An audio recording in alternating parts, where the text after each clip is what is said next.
I'll tell him the truth. She has already opened her mouth and gathered her strength to get help. Maybe they will believe her. The man was writing down the protocol, and before she could start pouring out her soul, she was asked if she could lie. A man in military uniform sternly reported that her file contained slightly different information, namely that she was a capable fraudster, distinguished by her eloquence, knew how to negotiate, and had high intelligence. The girl smiled broadly, thinking that the dialogue should be conducted extremely carefully, without saying too much, and innocently said that she had never lied and did not know how to lie. The ship Vish plowed the ocean and headed for the island. The man looked at the smiling girl, wondering who he had to work with. From her appearance, you could say that she was innocence herself, but she was a repeat offender. Then he answered her that the same words about the fact that she had never lied and did not know how to sound from her lips during the resentencing. She smiled even wider, saying that he forgot to mention that these words came from her lips during the arrest. Looking at her calmly, he asked her name in order to write it down in the protocol. The girl impudently did not take her eyes off his eyes and chuckled. Why ask such questions? Looking at the brave hero and celebrity, the girl had the thought that he was certainly not from some outback. Still smiling, she asked a question in response to the question. Is there really someone else who doesn't know her name? To which the man dryly said that these are the rules. He must ask. The girl said Rosen Walker. Then she noticed that this name was correct, but the irritated man told her that he didn't care about her name. He needed to include in the documents the name that she said with her mouth. Still looking, he monotonously said that the name indicated in the document was needed for verification. The young woman's eyes became sad, and she slowly, as if squeezing out with pain, said Rosenhauos. Rosen remembered leaflets falling from the sky with the image of the one who was now sitting in front of her. Wow, how fate brought her together with this war hero. And when the voice came on the radio, everyone raised their heads up. We were fascinated by it, she thought. The government chose the hero perfectly. The young, noble pilot was ideal for the image of the ideal hero for the masses. She was thinking about this hero, Ian Connor, when his increasingly impatient voice demanded to name the charge. What an accusation, Rose said in bewilderment, her hands cuffed in iron shackles going numb. He chewed on her words, saying that she needed to name the reason why she was heading to Monty Island, to the worst prison on Earth. The girl replied that the reason she was sent there was that she ran away 2 times, trampling the pride of the Imperial Army. He clarified her initial accusation for which she was arrested. The girl still answered that she was innocent. He coldly told her that this was a formal procedure, and he was not interested in her opinion. Rosen, without blinking or moving her gaze, still repeated her innocence, to which Ian replied, "And what kind of criminal would say that he is guilty?" The girl spoke about God. Who knows the truth? To which the man, starting to lose his temper, reminded once again that no one is interested in her opinion. At that moment, a young man ran into the office and shouted what he was doing. It was so unexpected that Rosen and Ian froze, not knowing what to answer, until finally Ian said what was obvious to everyone, that he was having a personal conversation with the criminal. The man hesitated and explained that this was not Ian Connor's work. There were other people for this. This criminal needs increased attention. The interrogation should be carried out by the person responsible for transportation. The man glanced sideways at the criminal, and he continued to broadcast that the most notorious criminals were sent to the island, to which the girl, grinning, continued calling herself a witch from Al-Kafez, and a famous one at that. When the guy continued to convince the boss that it was dangerous to be alone with such a dangerous person, Ian pointed to the yawning Rosen and asked if it seemed dangerous to him. The subordinate did not let up. He looked at the girl with fear and said that even though she looks like an ordinary ragamuffin, she escaped from Al-Kafez. She should not be underestimated. When the guy reminded her about her case, the girl finished for him by saying that she was charged with the murder of her husband when she was 17 years old. Ian ordered the criminal to be taken away. The guy took her arm. The girl still insisted on her innocence. When they led her, she thought that compared to the previous guards, these gentlemen would have swung a military boot at her long ago. But still, he is a guard, and she is a criminal, like a cat and a mouse. Once she relaxes once and they catch her, then it will definitely be the end. But she is a specialist in finding loopholes for escape. She examined the warden more than once and saw where the keys to the cell hung. This key stood before Rosen's eyes. It is not just a key, but a path to freedom. Rosen was led through the hall where the party was taking place. Her escort asked if the party was over. Yes, the event had come to an end. The man was told how he would lead the witch through the gentlemen, but he said that these same gentlemen were sailing on a liner on an excursion to the prison, so, in his opinion, they would be interested in seeing the witch in person. The girl watched in surprise at the bottles and confetti lying around. Everything for her was like their other reality. After the war, a lot changed. Ships intended for military purposes were converted into passenger ships after the end of the war, like this liner on which Rosen was transported. Not so long ago, this liner transported injured passengers, but now it has turned into a place for luxurious parties. Our heroine realized that the island of Monty is considered so disastrous that if you save your life there, this is already an achievement, so she must escape at any cost. While her overseer was talking about how if the gentleman saw her smelling so bad, it would only cause a commotion. So that's right. There's no point in looking at her. Rosen found something to answer, saying that during the war, they themselves looked no better than her. Ian turned to Rosen's leading man, calling him Henry, and asked him not to waste his strength on the criminal who killed her husband. But he did not let up, saying that Sir Connor should not let his guard down. This woman could really be a witch. The girl was brought onto the deck. The first stars appeared in the sky. Ian told Rosen that he wanted to show her something. Rosen looked into the distance at the ocean, and it was so beautiful that she could not take her eyes off. The moon was bright, shining with a silvery light, leaving a trail on the water. Our heroine thought that she had to become a world-famous criminal in order to see such beauty. She never thought that in her entire life she would see something beautiful. She was brought out of oblivion by the voice of Sir Connor, who clarified that her method of escaping from Alcafez was done using a tunnel. The girl confirmed. Then he clarified whether it was true that she walked over the cliff naked, to which Rosen replied that he was waiting for detailed descriptions of her actions. But she was struck by the words of the warden that people said that she used magic during her escape. She thought that she would no longer be surprised by the rumors about herself and her adventures, but she realized that she was mistaken. The last successful escape from Alcafez was made by a witch 36 years ago, and therefore the press also dubbed Rosen a witch after her escape. People are afraid of those things that they cannot understand. Here is the era of science, the girl thought. Traces of the past, mysticism, mystery, everything unidentified are not so easy to erase, even with scientific progress. Rosen answered directly. Unless if she were a witch, she would be standing in front of him now, shackled. The presence of a witch on this ship does not seem absurd to him. The girl shook her cuffed hands in front of them and smiled bitterly, meaning she was a witch. Henry said that Ian shouldn't believe her. Only lies come out of this woman's mouth. It's worth remembering one dossier where she shed tears and almost spent the entire empire. Rosen grinned and called out to Henry, declaring that if she really were a witch, she would sew his mouth shut. She laughed, saying, "What other facts are needed? Is it really possible to be so stupid?" She even carried out a procedure to identify abilities, which did not confirm anything. Rosen really found it both funny and painful how she was surrounded by ridiculous speculation. Henry lost his temper and approached and wanted to hit Rosen, calling him rubbish. But at that moment, Ian stopped him and ordered him to take his hands off the prisoner, threateningly promising that he would report to his superiors if this happened again. The man looked at Henry and with all his appearance demanded immediate obedience to the order. Henry, not expecting such a turn, began to fuss, trying to object to something. Rose made an offended face. Ian turned to the girl and reported her nickname of the most famous fugitive of the Empire and the witch Al-Kazef. Rosen was taken aback by such an official address. Ian then continued in an official tone that whether she lies or not, he doesn't care at all.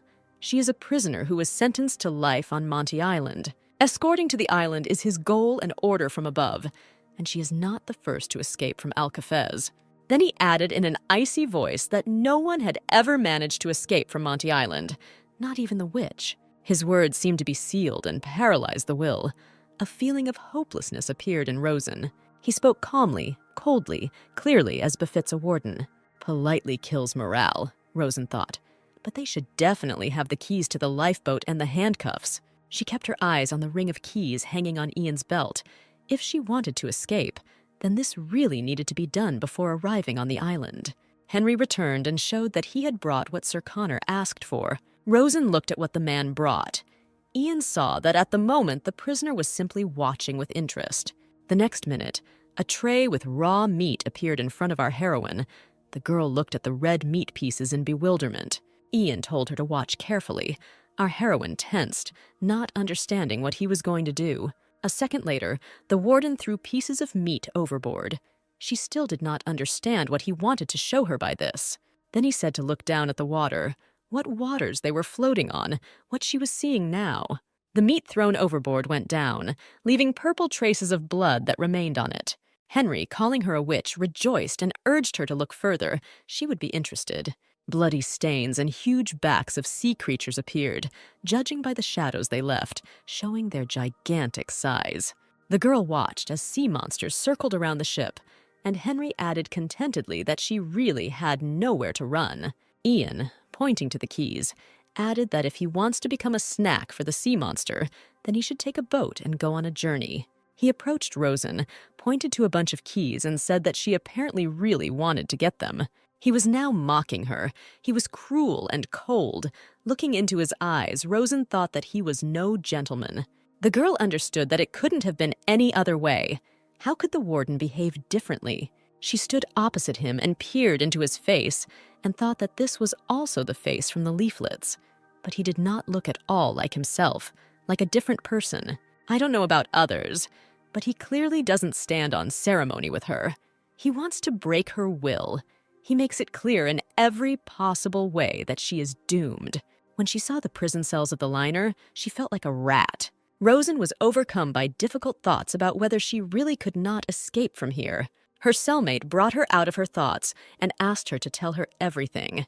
The girl shrugged her shoulders and replied that there was nothing to talk about.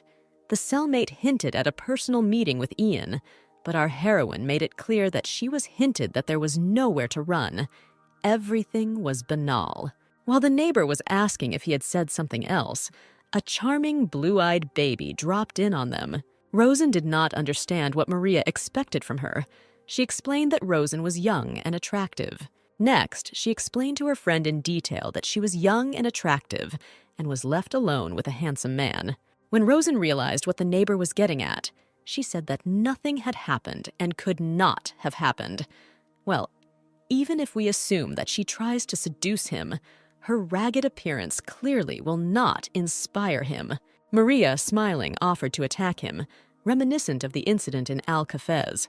Rosen replied seriously that the problem is not only Ian Connor, but also that the ocean is actually teeming with marine predators. As she uttered these words, the girl's voice trembled, as if she was trying to justify the impossibility of the attempt. Maria put her hand on the shoulder and looked into the girl's eyes, asking if she was about to give up. Maria from Al-Cafez was heading to the island with Rosen. She had all the power inside. If someone did not like her, then she did not live to see the end of her term, and the guards could do little or interfere with her internal domain. When Rosen was brought to Al-Cafez, she managed to become famous for one escape. She was scratching her spoon on the plate in despair, and then Maria approached her, asking that she intended to wake up all the guards.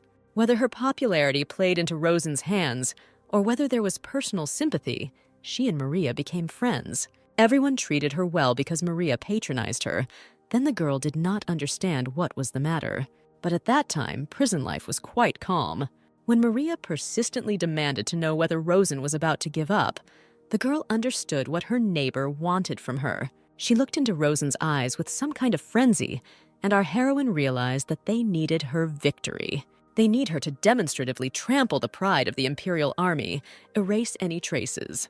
This is a kind of ideology. She is their idol. Probably to some extent it gives them the strength to live on. Rosen replied that of course not. She was not going to give up, and she should know this very well. The girl looked her neighbor resolutely in the eyes and repeated that she would never give up. She was their idol and would not let her down. Miria smiled contentedly and said that this was a good decision. Then she offered to smoke, which confused Rosen as to how she even got cigarettes. They smoked, and Rosen started talking about Ian. What was he even doing here? Wasn't he a pilot? Such a person with a bunch of awards should hold an important position in the government. She thought maybe Maria knew something, but she, taking a drag from her cigarette, replied that she had no idea. Then she suggested that he might have been injured and demoted, but Rosen denied this assumption. Physically, he looks fine.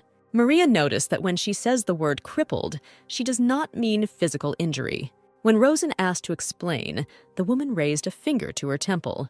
Realizing what the neighbor was hinting at, the girl snorted, asking him not to talk nonsense, but she, without being offended, replied that she didn't really care what happened to him.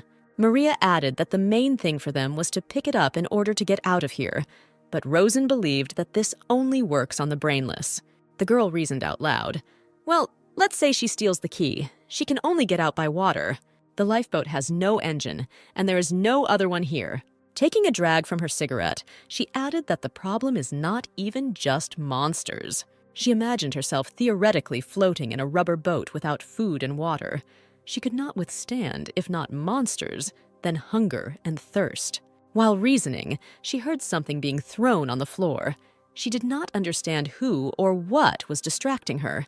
Looking up, she was stunned to see a baby with a ball. Her first thought was what the child was doing here.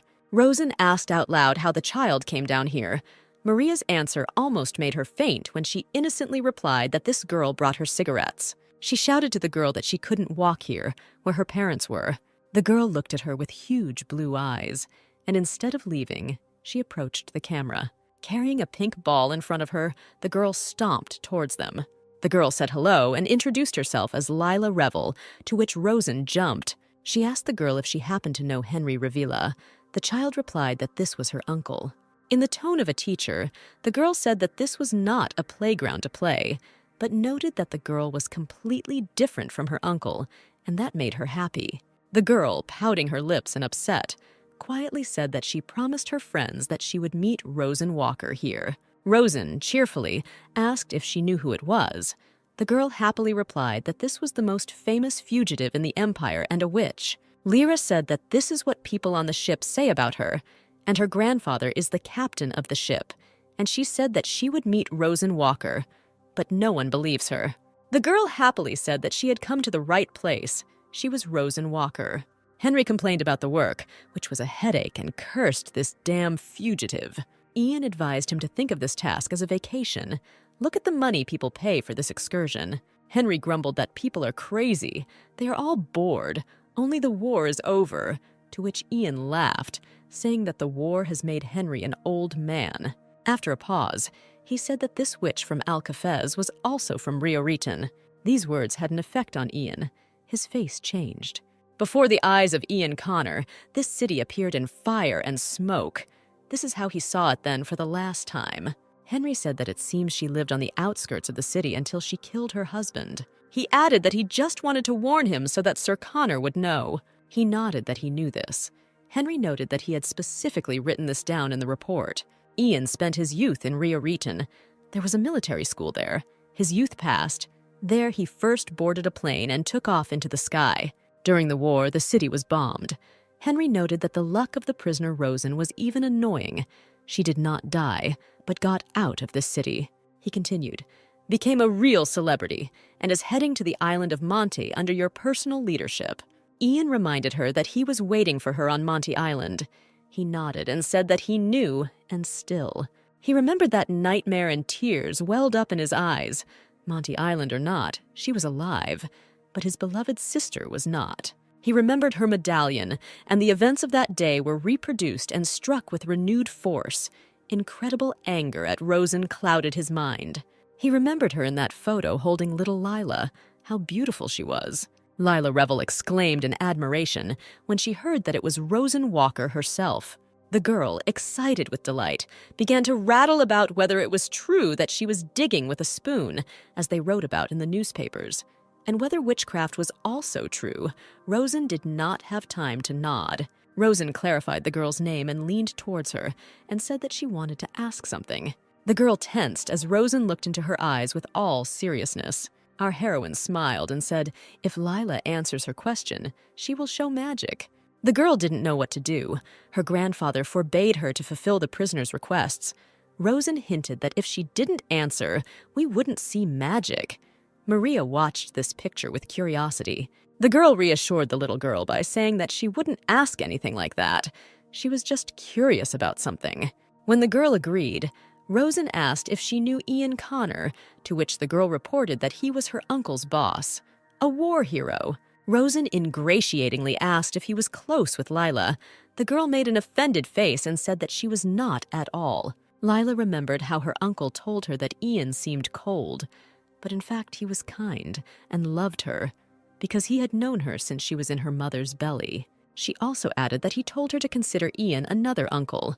The girl plunged into those memories and added that she was somehow not sure about it. Rosen's eyes sparkled, and she began to ask whether Sir Connor had a lover or wife.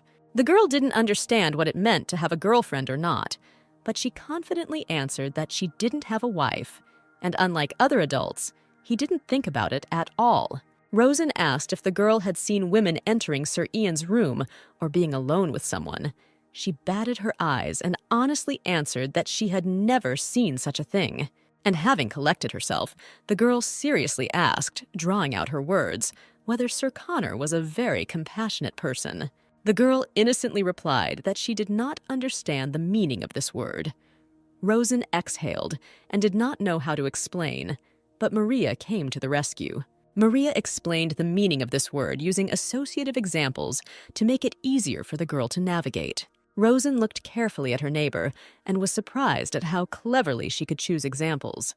Maria gave an example of a puppy in the rain and feeling sorry for it, or when you start crying when you see someone else crying. Rosen involuntarily thought about Maria's words, not even knowing what to add. The girl smiled joyfully and said that they meant love. Rosen exhaled with relief, sweating profusely, smiled back and confirmed. Maria countered her by asking, since when do witches get nervous and break into a sweat? Rosen, remembering Ian and his demeanor, noticed that he was not one of those who could simply love someone. But the girl began to defend him, although she agreed with Rosen's words that Uncle Ian was still very good. Rosen thought how naive this girl was, and said out loud that she had heard enough. Now it was her turn to show magic. For magic, she asked Lila for some small thing. The girl gave her a coin. Rosen took it in her palm, without taking her eyes off the baby, and carrying out manipulations, told the girl that magic is a special power. Holding her hand in front of her wide-open eyes, she added that magic must always have intermediaries, showing an empty palm in which a few seconds ago there was a coin. The girl, impressed by such a miracle, screamed that the coin had disappeared, but Rosen reached out to her ear. And the next second, she took out a coin from behind her ear, giving it to the happy girl as a talisman. Rosen winked mysteriously and said that at sunset the coin would turn golden, and the girl should not tell anyone about it. Otherwise, the magic would dissipate. Maria asked Rosen if she really used magic. She just grinned and said that it was just a trick. Later, Lila would figure it out. Maria looked and said, wasn't she the one who claimed that she couldn't lie? But then she agreed that if she were a real witch, she would not be shackled. Maria said that she had heard about a place called Witch Island, but no one knows whether it actually exists. Then she laughed and said that Rosen herself must already know about him. Rosen listened to her neighbor with her eyes closed. She continued to say that according to rumors, this island is not far from Monte. Opening her eyes, Rosen added that is it really possible for an ordinary person to get there just like that, and they are unlikely to be happy with her and greet her with shouts of hooray. Maria said that she was just joking, then seriously added that it is easier to deceive children by pressing on pity. She suggested trying this method on the commander. Why not try it? Rosen replied doomedly that apparently there were no other options left. The plan was to use the noble hero and get a compassion ticket from him, and such methods worked on idiots. but they wouldn't work on Ian Connor. However, he is a military pilot and also a war hero, the complete opposite of me, Rosen thought. He is surrounded by an aura of admiration, glory, adoration. His life is a series of victories. The girl thought about herself, how she dreamed of achieving his goal, but became a pitiful and trampled creature. Of course, the feeling of superiority over someone is much sweeter when someone depends on you. With sadness, Rosen completed the mental dialogue that feelings of pity are easier to achieve than love. Love is completely different. At this time, Ian was thinking about what Henry said. Everything would be fine with him, but from time to time, something like this would happen. He remembered the words of one girl who said that sometimes Henry's feelings would rush out, and it was not clear to whom they would be felt. She advised Ian to just listen to his friend. You just need to give appropriate answers until this is over. Ian stood thoughtfully looking ahead into the darkness, his mental dialogue interrupted by Henry. Henry looked at Ian with some concern and said out loud that they had been here for too long. It was time to go inside. As they walked, Henry was indignant. How could a war hero be forced to transport a prisoner witch? But Connor replied that an order is an order. Henry was thrilled that Sir Connor would still be promoted to a high post after this work. He continued to encourage Ian, saying that he was a hero. Only the pathetic nobodies of Raya Ryton could hate him. Ian just listened. He was accused of failing to protect Ryoton, so now they want to demonstrate how this witch is punished. He understood that they wanted him to show how he was taking this rubbish who had escaped from Raya Ryton to the island. Then they would turn a blind eye to the loss and begin to applaud him again. This is just a show that should go without blemishes and flaws. Henry told him that as soon as he finished with this work, he should definitely rest and live for himself. He wanted to hear from Ian's own lips that after all this was over, a brilliant path would await Sir. Ian wondered what this brilliant path meant for himself. He became aware of this concept after the end of the war while walking through the Arc de Triomphe in his full military uniform. People threw flowers at him and shouted his name, wondering if he himself was happy. He tried to remember with what face he walked through the triumphal arch, but he could not. The memories seemed to be layered. He was supposed to smile, but he couldn't even remember whether it was a smile, and if so, whether it was convincing. It is impossible to protect everyone.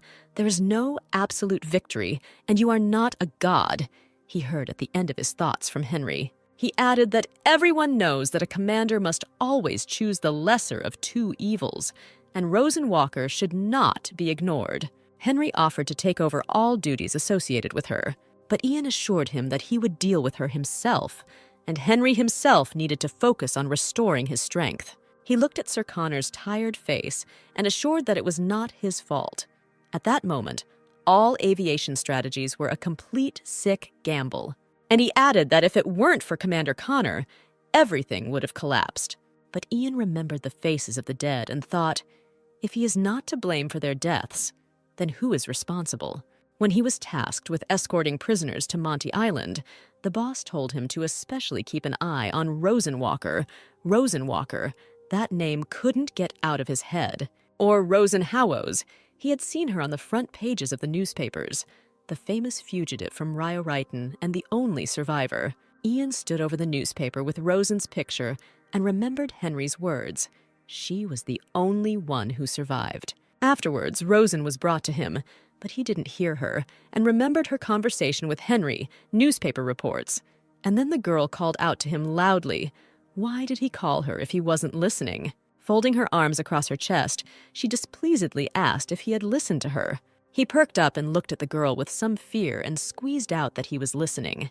Then she decided to continue, touching on the topic of sharks, but he sarcastically quipped that she should know the diet of sharks well. The girl got angry. What kind of person is he? He wants to crush him mentally. She jumped up and leaned towards him, shouting for him to stop.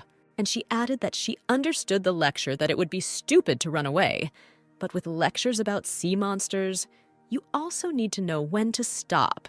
When asked if he thought she was an idiot, Ian calmly added that the difference between an idiot and a hero was just a piece of paper. Both the idiot and the hero do not think about the consequences.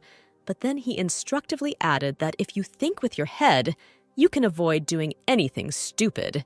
The girl defiantly asked if he meant that now she was not on friendly terms with her head. He noted that he can call her brave, but many probably take her for a dark heroine. The girl, in turn, asked whether she was an idiot or a heroine for him. He thought and replied that according to his criteria, she was an idiot for escaping. Seeing that Rosen was starting to boil, he asked her not to get excited. The girl commented on his answer, which means she should have quietly served 50 years. In her opinion, this is much dumber. She tried to look at his reaction, trying to find the key. She asked what she thought she should have done. He calmly began to say that when the initial sentence was passed, he had to admit guilt. Then he would have received mitigation. And if she had behaved decently in prison, she could have applied for early release or a transfer to a prison with better conditions. Yeah, she would have died, then Rosen said smugly. She recalled what happened to the city of Raya. He didn't know what to answer. The girl decided to remove the painful issue and continued her reasoning. Why should she rot for 50 years, and murder is given from 8 to 50 years? That's how it's written in the law.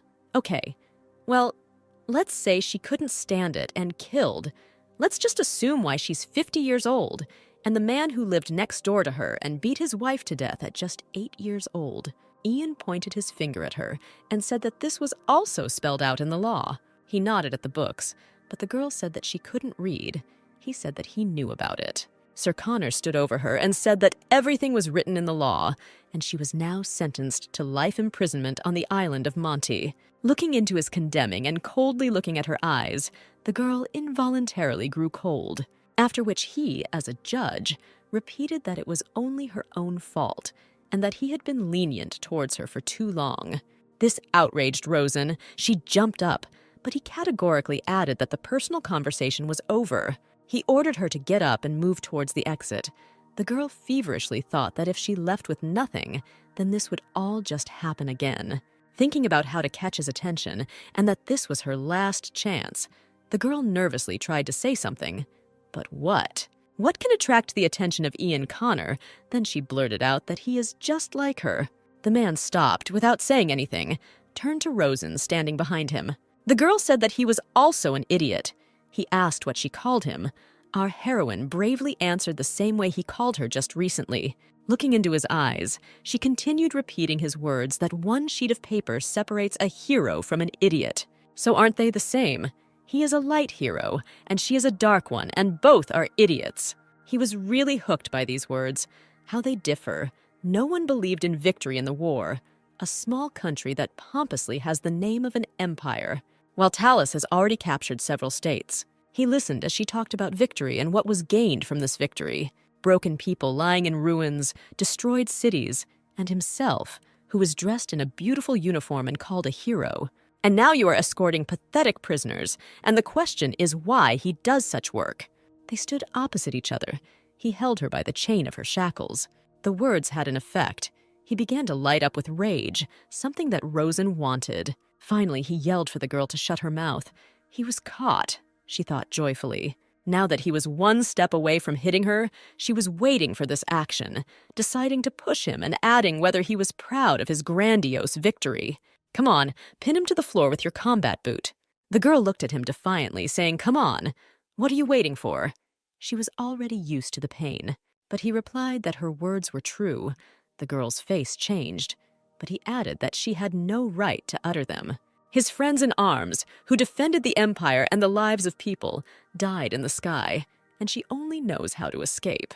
If she does not know how to feel gratitude, then at least she should not insult. He bent down to her and harshly said that not everyone lives like she does, and he saw through her tricks. She tried to provoke him with her words. Rosen was indeed disheartened when he called her provocations and lies too limited for him. He squeezed out angrily. He wants compassion. Let him look for someone else.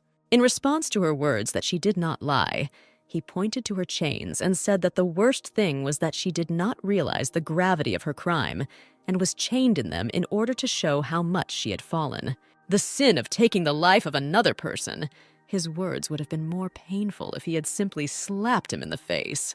The girl could not believe that these words were being spoken by the same person she had seen on the leaflets. And then she hissed in her heart that he really was an idiot, to which Ian Connor stated that he fully understood what she was like. And he said that there would be no more personal conversations. Standing under the doors, she wondered what she expected. I remembered the words from the radio that if the air raid signal sounds, you need to go underground. They are protected. Closing her eyes, Rosen told herself that she had clearly listened to his voice, imagining that he would also talk to her. She seems to fall out of reality and falls into constant self-deception. Why did she constantly think of hearing his warm voice like from the radio then? Then the girl exploded and cursed. How infuriating he is. There's a hero walking around here. He's achieved everything. Do you think Ian Connor can break me? There will definitely be a chance, Rosen assured herself decisively and firmly. Her thoughts were interrupted by the mocking voice of Henry, who saw that she had wiped her face and tied up her hair. He caustically remarked that the only thing missing was red lipstick. Our heroine was not taken aback and replied that of course she would wear makeup. It's worth looking at her clean and tidy. Leading her to the cell, he asked what trick she had this time. The girl replied that it was a bottle of drinking water, which she saved to wash herself as a person should. Then, walking along the corridor, she decided to laugh at Henry, admitting her tricks. His curiosity played a role, and she winked, telling about women's secrets when a man and a woman are alone. He jumped up. Rosen lied to him that he liked her if he was courting her like that. Henry immediately broke down and began to sweat. Looking at him, the girl thought, why is Ian Connor not such an idiot like this? How easy it would be to influence him then. Henry behaved like a first grader. Rosen took pleasure in teasing him, and she grinningly offered to be friends. As they walked up the flight of stairs, she saw a girl she knew. It was Lila playing on the stairs.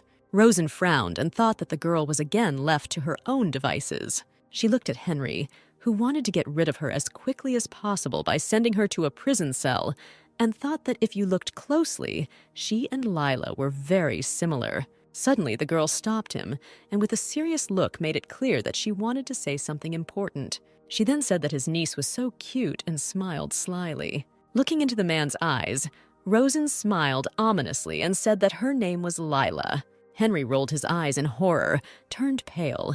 A trickle of sweat rolled down his face, and he croaked out what she had just said. In a trembling voice, he asked how she knew about his niece.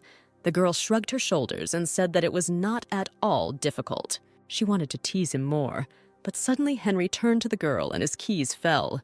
The girl stood with her back to them. It was not clear what she was doing. Rosen reassured him by saying, well, what could she do in handcuffs?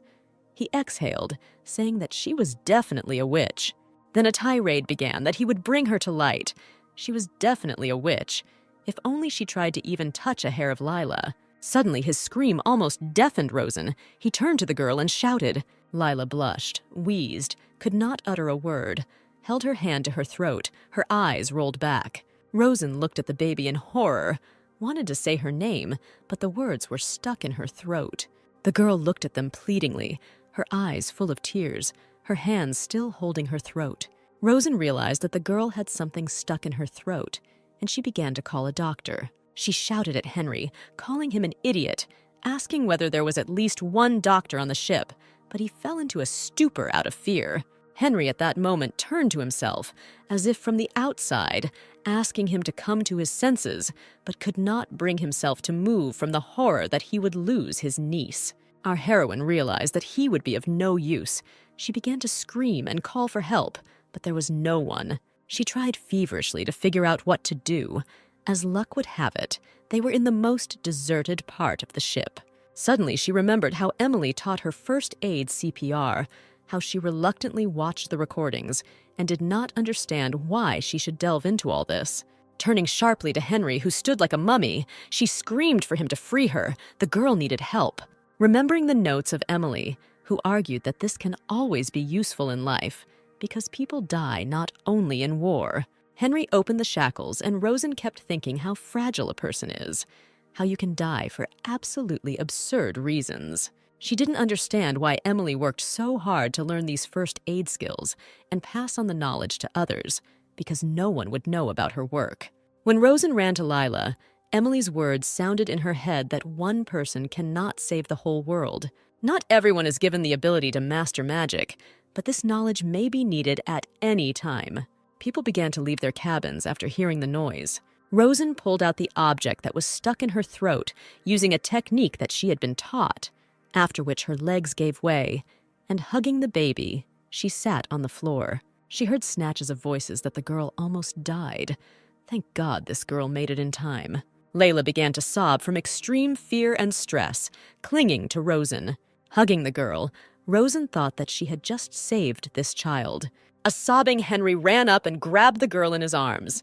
People echoed to each other what happened and how Rosen saved the baby.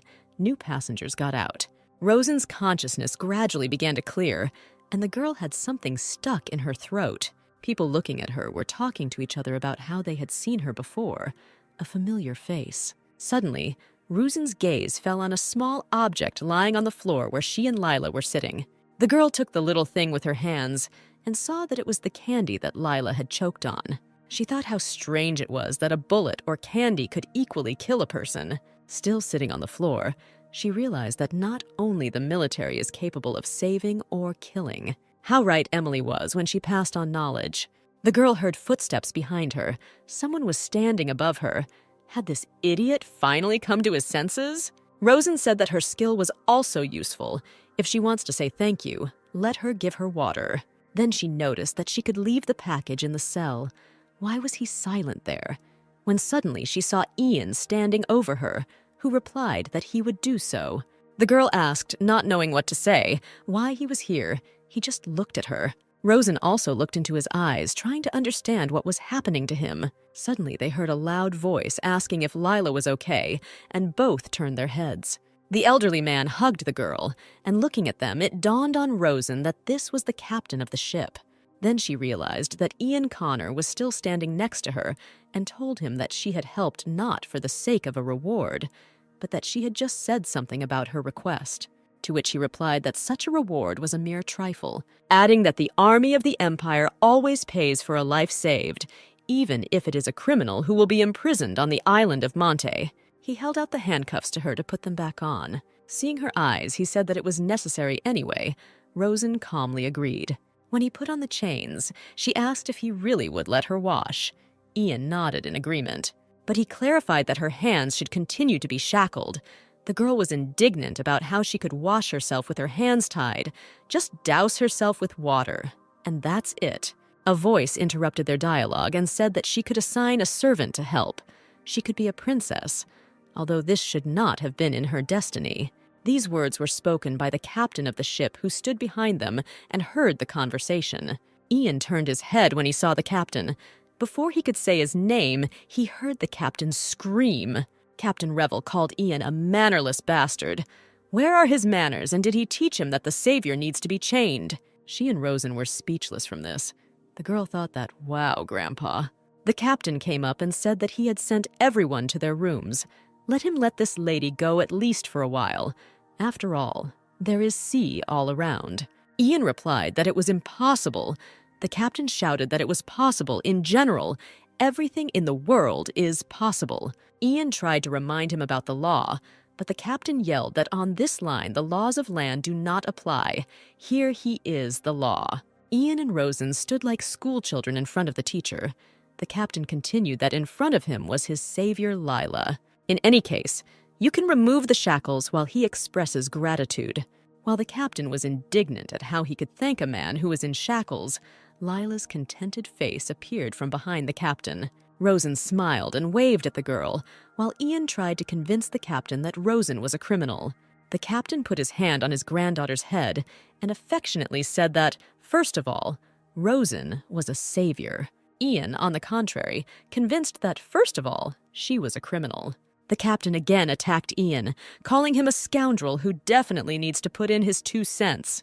The captain straightened up, addressing Rosen Lady Howes, ignoring Ian's buzzing that there was an order from above.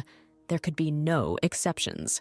The girl was amazed how the captain warmly and fatherly expressed his gratitude to her and apologized for Ian's bad manners. He bowed to her and said that he forgot to introduce himself. He is now retired. And once he was an admiral in the Navy. He was a little embarrassed and added that maybe she had heard about Alex Revel. She definitely heard this name. But where? When suddenly it dawned on the girl that his bronze statue stood in the center of the Capitol. Everything was written on the face of Rosen, who was speechless and pointed her finger at him, to which the captain grinned and said that he was glad that she recognized him. When Rosen regained her ability to speak, she stuttered and said that of course she had heard his name. She remembered his portrait. He is a hero of the old war, whose name is known even to children who did not go to school like her. In turn, Rosen coughed seriously and said that she was neither a lady nor house. Her name was Rosen Walker. He asked permission to call the girl Miss Walker, and hugging Lila, said that if it were not for Rosen, his only granddaughter would have died today. Then he seriously asked her how much he heard she would like to wash and eat. Rosen replied that she would be grateful if water and food were brought to the cell, and asked for meat. But the captain replied that this was impossible. The captain stated that it was not customary for the Rivel family to treat a benefactor this way, so if she has no plans for tomorrow evening, he invites her to dinner. Rosen stood dumbfounded, having just been invited by Captain Revel to a dinner party. The girl began to refuse, stuttering. She imagined in her imagination a dinner party in the form of huge ballrooms, special equipment, words, etiquette. The captain reassured her by saying that it was just dinner with his family. Rosen thought that this grandfather was grandiose in himself. The girl was surprised and grateful to such an invitation, but she was about to politely refuse when she heard Ian's voice. He said that this was too much. In the end, it was he who faltered. But Rosen mentally repeated the killer, the witch, the commoner.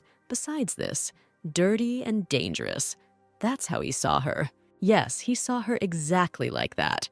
A despicable murderer, unworthy of sitting at a table with high and respected people. She thought about the poor and abandoned people, and hope once glimmered in her heart. And now he cannot say it, but he thinks of her as a murderer of the lower class of society. And therefore, the girl smiled at the captain and said that she would consider it an honor to accept such an invitation. And she innocently added, why refuse such an offer if she is always hungry? In addition, she assured that she would be able to eat, and with her hands shackled, the chances of escaping were negligible. Then, glancing at Ian, she continued to tell how Sir Connor kindly showed her the terrifying sea creatures of the ocean. Ian glanced nervously at her, wanted to add something, but remained silent. Rosen recalled how she was remarked that she was picking up leaflets with Sir Connor's image everywhere. She made excuses, but she was accused of addiction. Yes, that's true. He was her hero and idol. The main thing is that her husband does not see, but she carefully collected leaflets with his photo and pressed them to her chest. I didn't want to admit it to myself, but I was in love with this man. She had high hopes for him, and here, having personally encountered him, she understood how different he was from her imaginary image. Therefore, she began to get angry. She wanted him to remain the man from her dreams. Smiling radiantly and looking at Ian, she realized that life was always taking her somewhere, not where she wanted. Opening her eyes, Rosen could not understand where she was.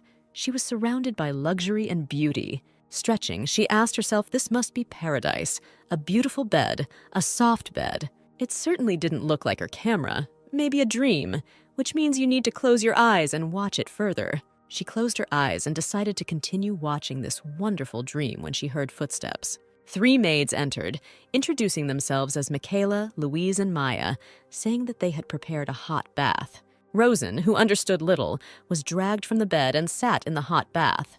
Our heroine began to come to her senses, remembering the old captain who invited her to dinner. But Ian Connor didn't like it, and out of spite she agreed with him, and then she was brought to these royal apartments. Rosen closed her eyes, enjoying the warm water and enveloping aromatic foam. She didn't even remember how long it had been since she had taken a bath. The captain sent these people to help her.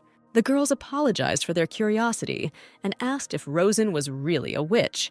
She grinned and asked if they believed in this nonsense. The maids laughed and answered that they didn't believe it.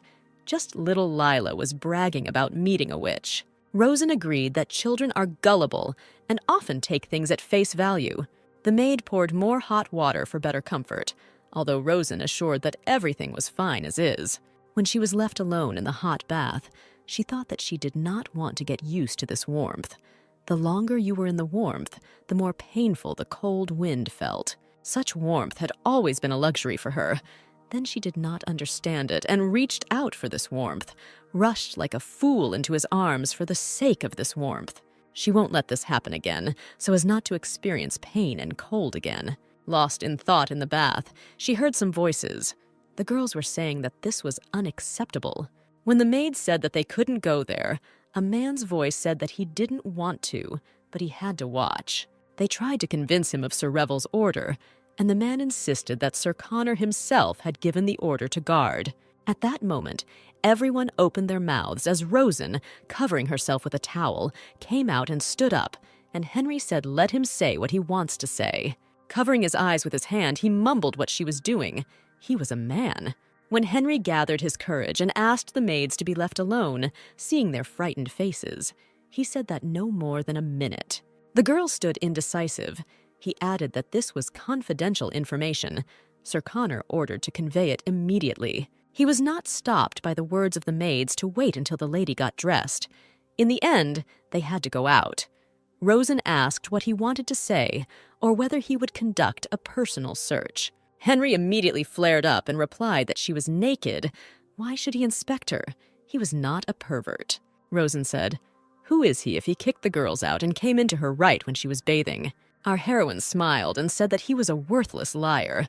Henry blushed and tried to say something. Rosen added, "Well, why did you send your lieutenant at the moment when she was taking a bath?" He came because he wanted to say something personal. The commander could order a guard at the door, but not at the bathroom. This is a secret conversation. Henry was silently embarrassed, realizing that he had been discovered. Rosen said that there is no need to hide behind the boss. Let him speak if he has something to say. The man wheezed that this concerned Lila and shuffled around, not knowing how to continue. Finally, Rosen said that he was no good. He agreed.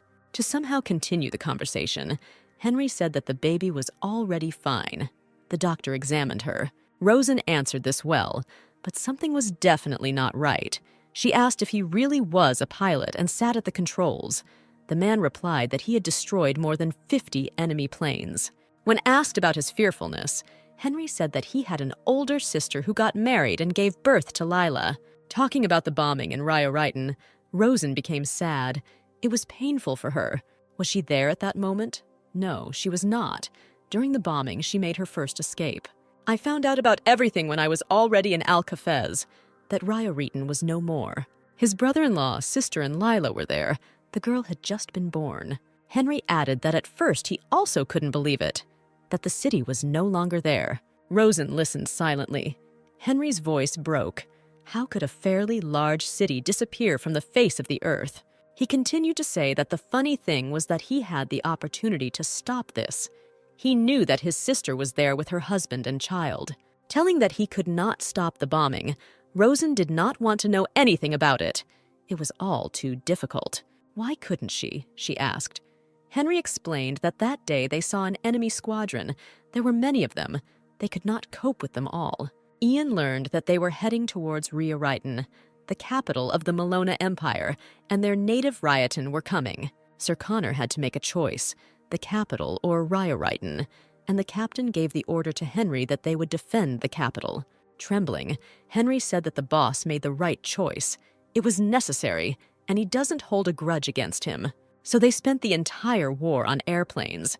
He thought that he had overcome everything, but after the end, Henry could no longer sit in the cockpit of an airplane. And he really isn't who he used to be, but Lila is here with him, so it's okay. Rosen, after some reflection, said that he hated her because she, being a criminal from Raya-Ryton, survived while his innocent sister died there. The man nodded. The girl's look became sad, and she replied that this deserves hatred. Let him continue to hate. Everything is fine. People always need a hero to admire like Ian Connor.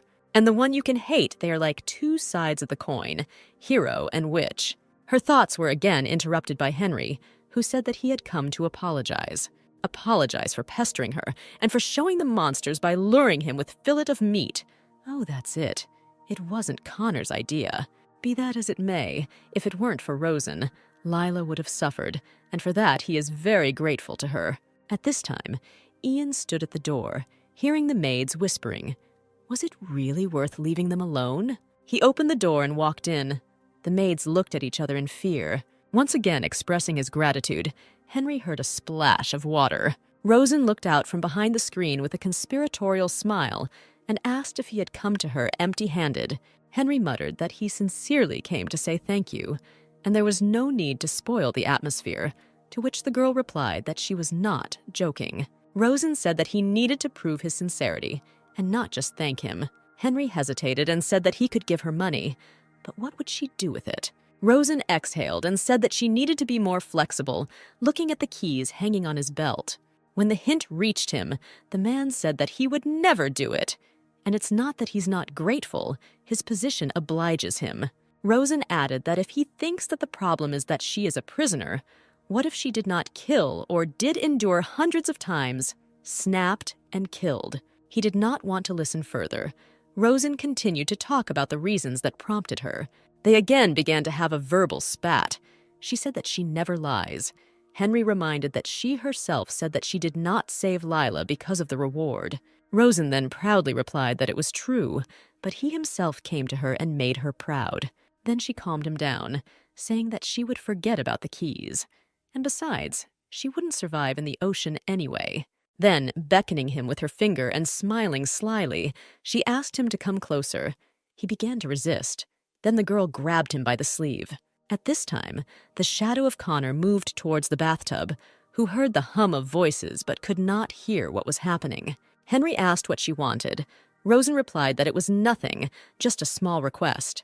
Ian stood outside the door, and it seemed to him that he heard Rosen asking Henry if he would do this for her. Turn the knob, and he is in the bathroom. Rosen and Henry are standing close to each other. Ian loudly asks his subordinate what he is doing. Henry turned white as a sheet. He began to stutter confusedly. He wanted to ask how the boss ended up here. Ian's icy eyes bored into his subordinate, and he once again coldly asked what he was doing. Rosen stood and looked at them. Not knowing what to do, she herself was confused. Ian came down hard on Henry, saying that he had better give him a clear explanation right now. As a result, he was unable to say anything, and Ian yelled at him to rush around. Then he approached Rosen and handed her a blanket and told her to sit down on the couch for a while. Wrapped in a blanket, she looked at him, not understanding anything with her eyes wide open. Ian stood, and his thoughts were confused about who she was and how, but he didn't say anything out loud. Rosen wondered why he was still standing over her like that, and they would be like this for a long time. Then Ian began to shift from foot to foot and put his hand on his head. Not knowing how best to ask, he finally spoke insinuatingly, asking if Henry had done something to her against her will. Rosen, not understanding anything, continued to look at him. Next, he asked the question whether Henry tried to force her, whether he touched her body without permission. When the girl realized it, she jumped up and screamed, "Of course not. What is he talking about?" Ian said that she could tell him everything as it is, and he could change her guard all the way to Monty, and no one could get close to her. Rosen asked if Henry wasn't his lieutenant.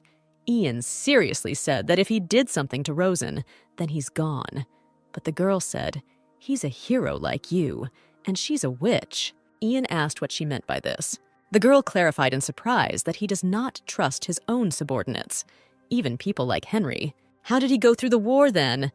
Ian replied that he sincerely hates such things, and people are unpredictable. Even if Henry is a good subordinate, this does not mean that he is flawless.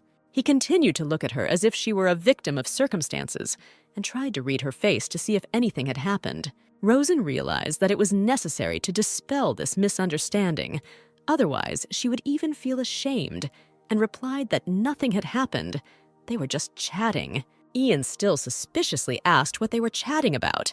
The girl explained that Henry was embarrassed to thank her in front of everyone for saving Lila. She smiled and said, why would she do anything if she didn't get anything? Not understanding what exactly she could get, the girl smiled and hinted at what the prisoner could get from the warden and vice versa. Ian replied that he did not understand how everyone fell for her lies. She was still only looking for the right opportunity. Then Rosen said seriously and sadly if he wanted to know the reason, she was not deceiving anyone. They just pretend to be deceived. It doesn't matter whether she can lie or not. Everyone hears only what they want to hear, but no one needs the truth. Everyone needs a scapegoat whom they can safely curse from the heart. Smiling sadly, the girl finished that what she says doesn't matter. Her words will never change anything, but one thing is clear. He is a true hero. Surprise and some embarrassment flashed in Ian's eyes. The girl continued, "He has a heightened sense of justice, since he cares about some prisoner like her." Ian was amazed that she also considered him a hero. Rosen grinned. What was strange about that? It's strange that someone like her could admire someone like Ian, but she liked him. She was also a citizen of the Empire, no matter how angry he was. And she collected his photos that fell from the sky. Ian asked if she collected his photos. Rosen said, "What's wrong with this? Doesn't he himself know what's going on?" But Ian apparently didn't understand. And the girl laughed and blurted out that he was handsome. Didn't he realize it?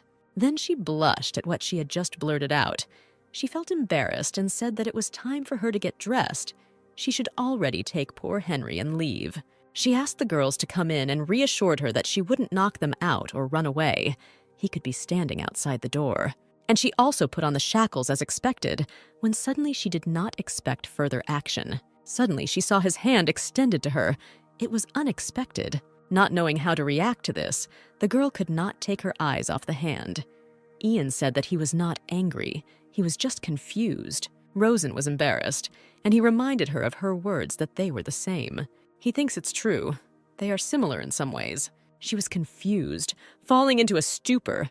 They are similar to him. Remember when you said that. This is where they look alike. My consciousness is completely clouded. He said that she had to go. The girl did not understand where. He reminded her that it was time to get dressed and go to the long-awaited dinner. Her hand itself reached out to his hand. Her hand lay in his hand. Thoughts flashed that she needed to go. Then everything stopped. He pulled her towards him. They were so close. Rosen's breath caught. The very next minute, he put her on his shoulder and carried her. The girl was indignant. She was like a sack of potatoes. Ian said that he was sorry, but it was really necessary. She asked to call the girls. Ian calmly said why would he trust her and continued, "He knows what she was up to. Initially, there was no need to listen to the captain." She said, and to Henry, even if he was watching her, Ian gloomily replied that now he couldn't trust him either. Taking the shackles to put them back on the prisoner, he said that he would control everything himself. He told her to hold out her hands. It seemed like he was being too discourteous to her. Rosen indignantly wanted to blurt out when he was even polite to her, but Ian replied that she saved the child, and Lila Revel at that. Looking with narrowed eyes, he listed, "Henry, the captain, Lila, the crew. He is the only person whose heart has not yet trembled in front of her." Rosen blurted out, "So he's afraid that she might run away. It's not for nothing that she carries a gun with her." Ian nodded, but he didn't say out loud that he was afraid of her, and it was true. The girl scared him, or rather, what he began to feel for her. He told her that he was afraid that they were similar in some ways. Rosen did not understand, but in what place? Why? When he brought her into the room, the slightly frightened maids were already waiting. Rosen glared at Ian and thought that she needed to be afraid of him. He has all the control. He turned away, leaving the door ajar, and lit a cigarette while the girls dressed her. What is he really afraid of? It's absurd that the prisoner was given a first-class cabin. Nothing should happen. There are veteran guides here, and Henry, by the way, his report. He went into the office and took the papers with Henry's report. How much there was. Ian worriedly sorted through the papers. There must be something under it. Where? He saw a folded piece of paper. He clearly gave the order to burn it. Ian took a drag from his cigarette, remembering the pile of newspapers with publications about Rosenwalker.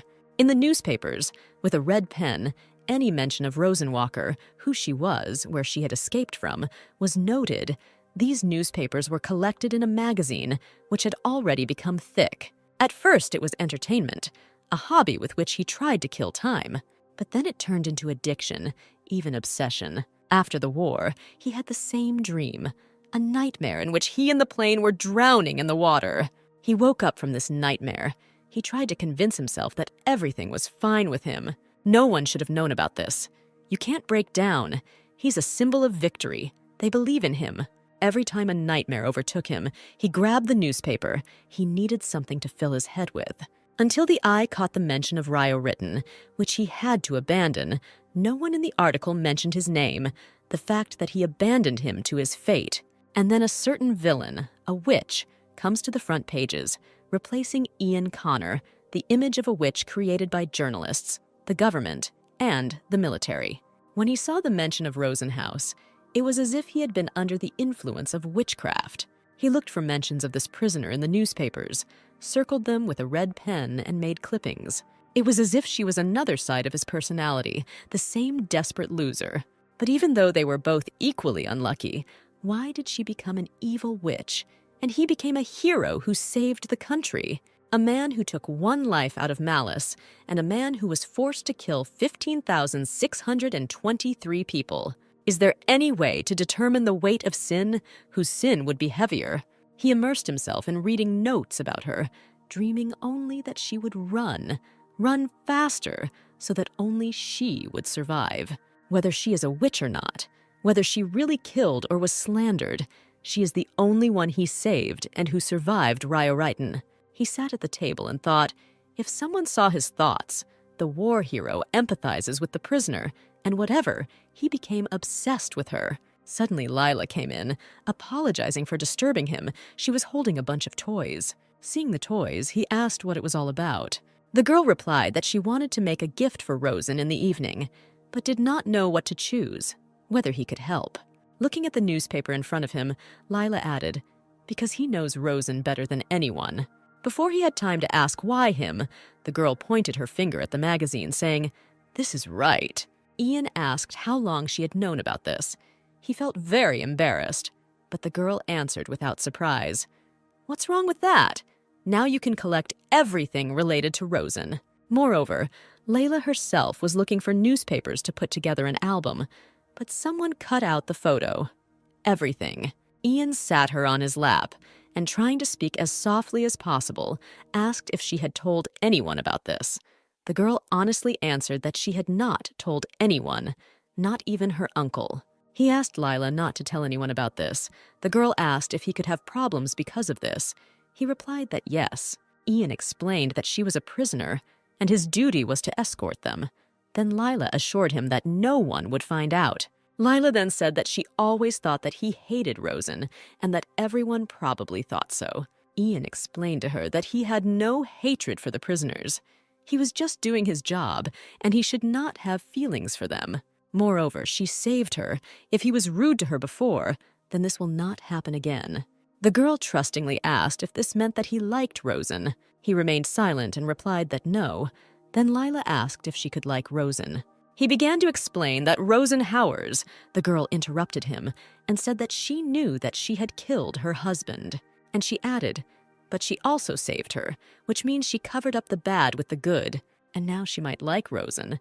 Ian was holding back with all his might. Lila asked to choose a gift. Even despite Ian's assurance that she would have to give things away in prison, they chose a bear, and then Lila shared her special coin with him, explaining that he needed it more. He guessed where she got it from, and the girl said that it was a magic coin, and Rosen gave it to her. Ian sternly told her not to dare take anything from Rosen anymore. Tears welled up in Lila's eyes. He took the coin, promising that he would take care of it, and said that both she and he needed to change clothes. When the girl asked where Uncle Henry was, he replied that Rosen was guarding in the corridor. As she left, the little girl replied that he was not in the corridor. Ian had a picture and words before his eyes, where Henry and Rosen were in a hurry so that Ian wouldn't see them. She could go through anything, even with the jailers. He didn't hear the knock, and as a pale Henry came in, he tried to push away the thoughts of why he was so angry in general, why he was so annoyed by Henry, who begged him to believe that they were just talking. Ian sat stone-faced. He had to bury his feelings, then told Henry that his actions were causing a threat to both Rosen and himself, while Rosen was getting dressed, and she heard their loud voices. The maid added admiringly that she could go out. How beautiful she was. Everyone would be amazed. Rosen couldn't help herself and take a step. The maid pushed her, saying that she really didn't know how beautiful she was now. Entering the office in a beautiful emerald dress, gloves, emerald shoes that matched the color of the dress, with beautifully styled hair and in shackles, Rosen felt awkward. When Ian and Henry saw her, Ian tried to hide his expression, and Henry, with his eyes wide open, could not take his eyes off Rosen. She stood in front of them. He looked. Rosen didn't know where to go from looking at her, not understanding whether she looked funny or good. In the end, she offendedly asked why they were both staring at her. Henry apologized and asked who she was. Rosen thought that Henry had decided to tease her.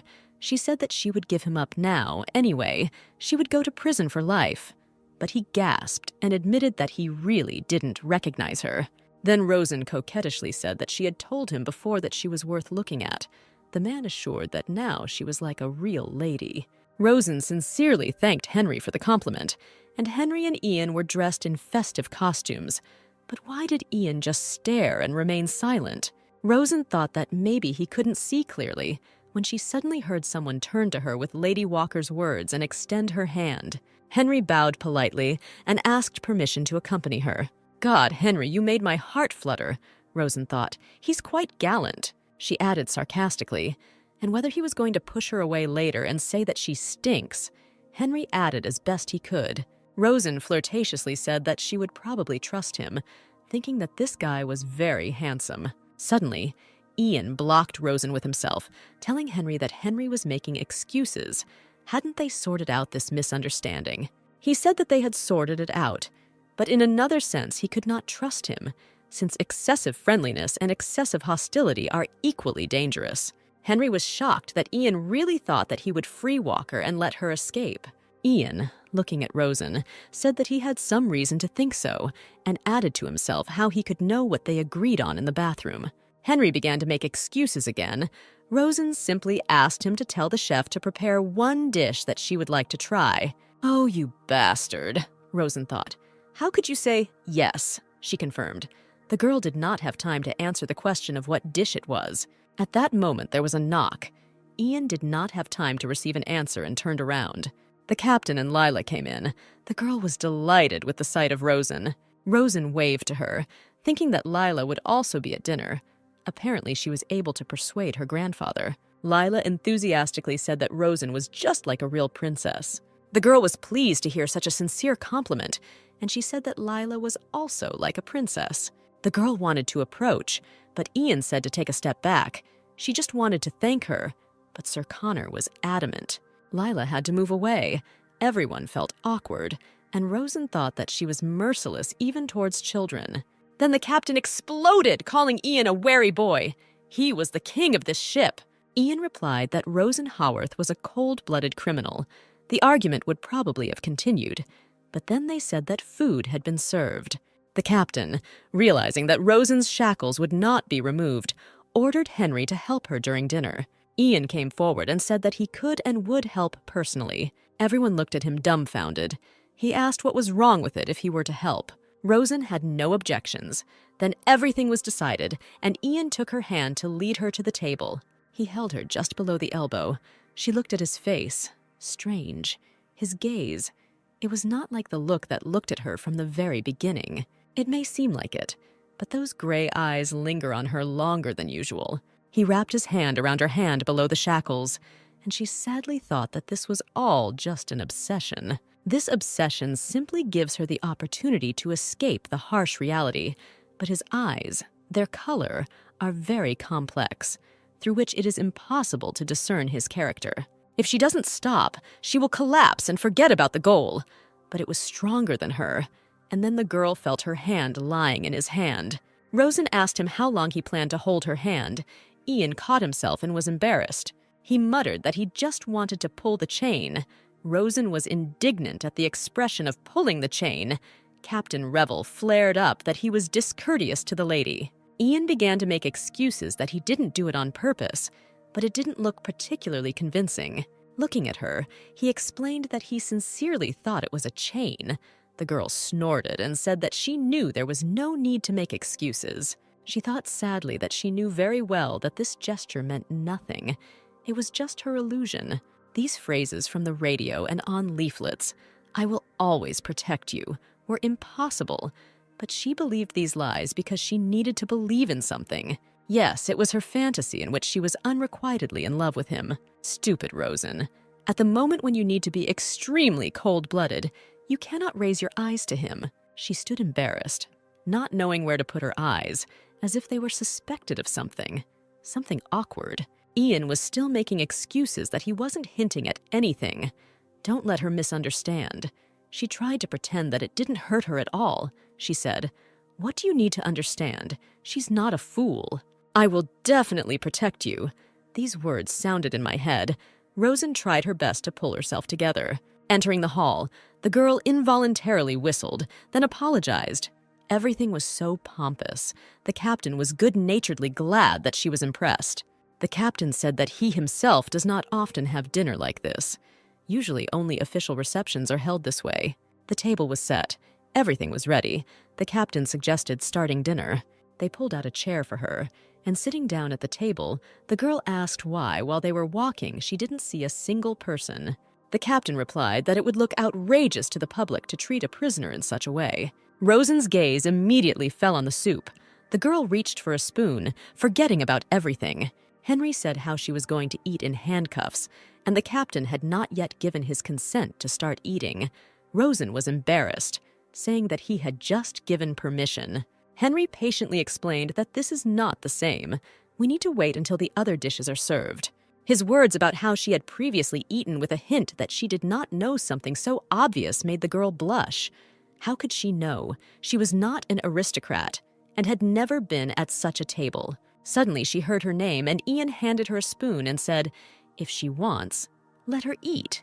If she wants to eat." Lila liked that they got along so well, and she asked for a spoon for herself. Ian, while feeding Rosen soup, scolded Henry. He himself did not observe much etiquette on the battlefield. Ian became even more angry at the awkward excuses, ordering him to move away from the girl and not talk to her. Chewing Rosen asked why he doesn't eat himself, to which the man replied, "Let her not think about him and eat herself." The girl asked for meat. She looked at Connor's face. Funny, he looks stern, but his movements are so soft. Rosen was in euphoria from the food. She devoured it without ceasing to admire how delicious everything was. She asked for one piece, then a piece of another dish. Everyone watched the girl a little dumbfounded. Ian, spoon-feeding her, told her to eat slowly, otherwise her stomach would hurt. Rosen puffed out her cheeks, saying that he was disgusted to watch her. He asked not to turn his words around, calmly explaining that if her stomach hurts, it will only be worse for her if her stomach hurts. She asked why such a contorted face. He replied that this was his usual facial expression. Everyone present completely agreed with this. Rosen, looking at him, wondered why he continued to talk. Yes, she was the first to start, but he could have simply ignored her. While pricking another piece, he asked if she had been a nurse before. Rosen nodded negatively. Where did she get such knowledge in first aid? There aren't many like that throughout the country. Then he suspiciously asked if she had used magic. Rosen chuckled and replied that if a woman did something impressive, she would immediately be accused of witchcraft, adding that she was not a nurse, but her husband was a doctor, although he was a charlatan without a license. But by watching him, you could learn something. However, Hindley really was married to a real witch, although she herself was not a witch, but Emily was. There was an awkward silence. Everyone suddenly fell silent. She thought maybe they realized that she was a killer. She was angry with Ian. This asshole ruined the whole atmosphere. Why ask what they already wrote about? Then the captain spoke, apologizing for his question. How old was she? Each newspaper wrote differently. They had no faith. Some claimed that she was 70 and looked young with the help of magic. Rosen replied that she was 25 years old, as the Imperial newspaper wrote. Then he spoke, and she got married and fell silent, then exclaimed at the age of 15. He clarified that she got married so early at the insistence of her parents. The girl innocently replied that no, straight from the orphanage. Henry slammed his fist on the table, yelling, "Have they gone crazy? A 15-year-old girl is getting married." Taking another piece into her mouth, Rosen replied, "What difference does it make? Her husband is already dead anyway." Everyone stopped. There was deathly silence. Rosen thought, "Damn, she didn't plan this." Ian broke the silence. "Stop talking about nonsense. Lila is here." The girl said that it was okay. She also read articles about Rosen, and before she could finish speaking, Ian interrupted her and said to just eat. But the girl still agreed that Rosen killed her husband. He stopped her. The girl sadly said that there was a chance that Rosen did not kill him. Ian said like a monolith that this had been officially established. Everyone sat embarrassed. Only Ian said that Howarth saved her life, but the truth is that she killed her own husband. The girl replied that it was all sad. It was sad that no one believed Rosen. She cried, saying that it would be very bad for her if no one believed her like that. Rosen couldn't take it anymore and told Ian to stop pushing Lila and just let her eat. He, in turn, answered why she gave her the coin, remembering what kind of coin she was talking about. The girl got her bearings and said that this coin originally belonged to Layla. She just played with it and gave it back to the girl. She understood that he wanted to tell her that she was a liar. Lila, still crying, confirmed that it was indeed a lucky coin. Rosen was not lying, and Rosen thought how sometimes a lie successfully becomes the truth. She reassured the girl, thinking that children were naive and therefore could be easily manipulated. Lila watched, no longer crying, and Rosen thanked Lila for protecting her. The maid came up and asked if she could clear the plates to serve the next course. Rosen sat in anticipation of what the next wonderful dish would be served. There was so much on the table. Ian asked her if she wanted to try any of these dishes. She saw the colorful berries and asked for Myeria. Ian cut the fruit in half and took the juicy pulp into a spoon, bringing it to the girl's mouth and offering to try it. Rosen squeezed the chair with one hand and took the berry into her mouth.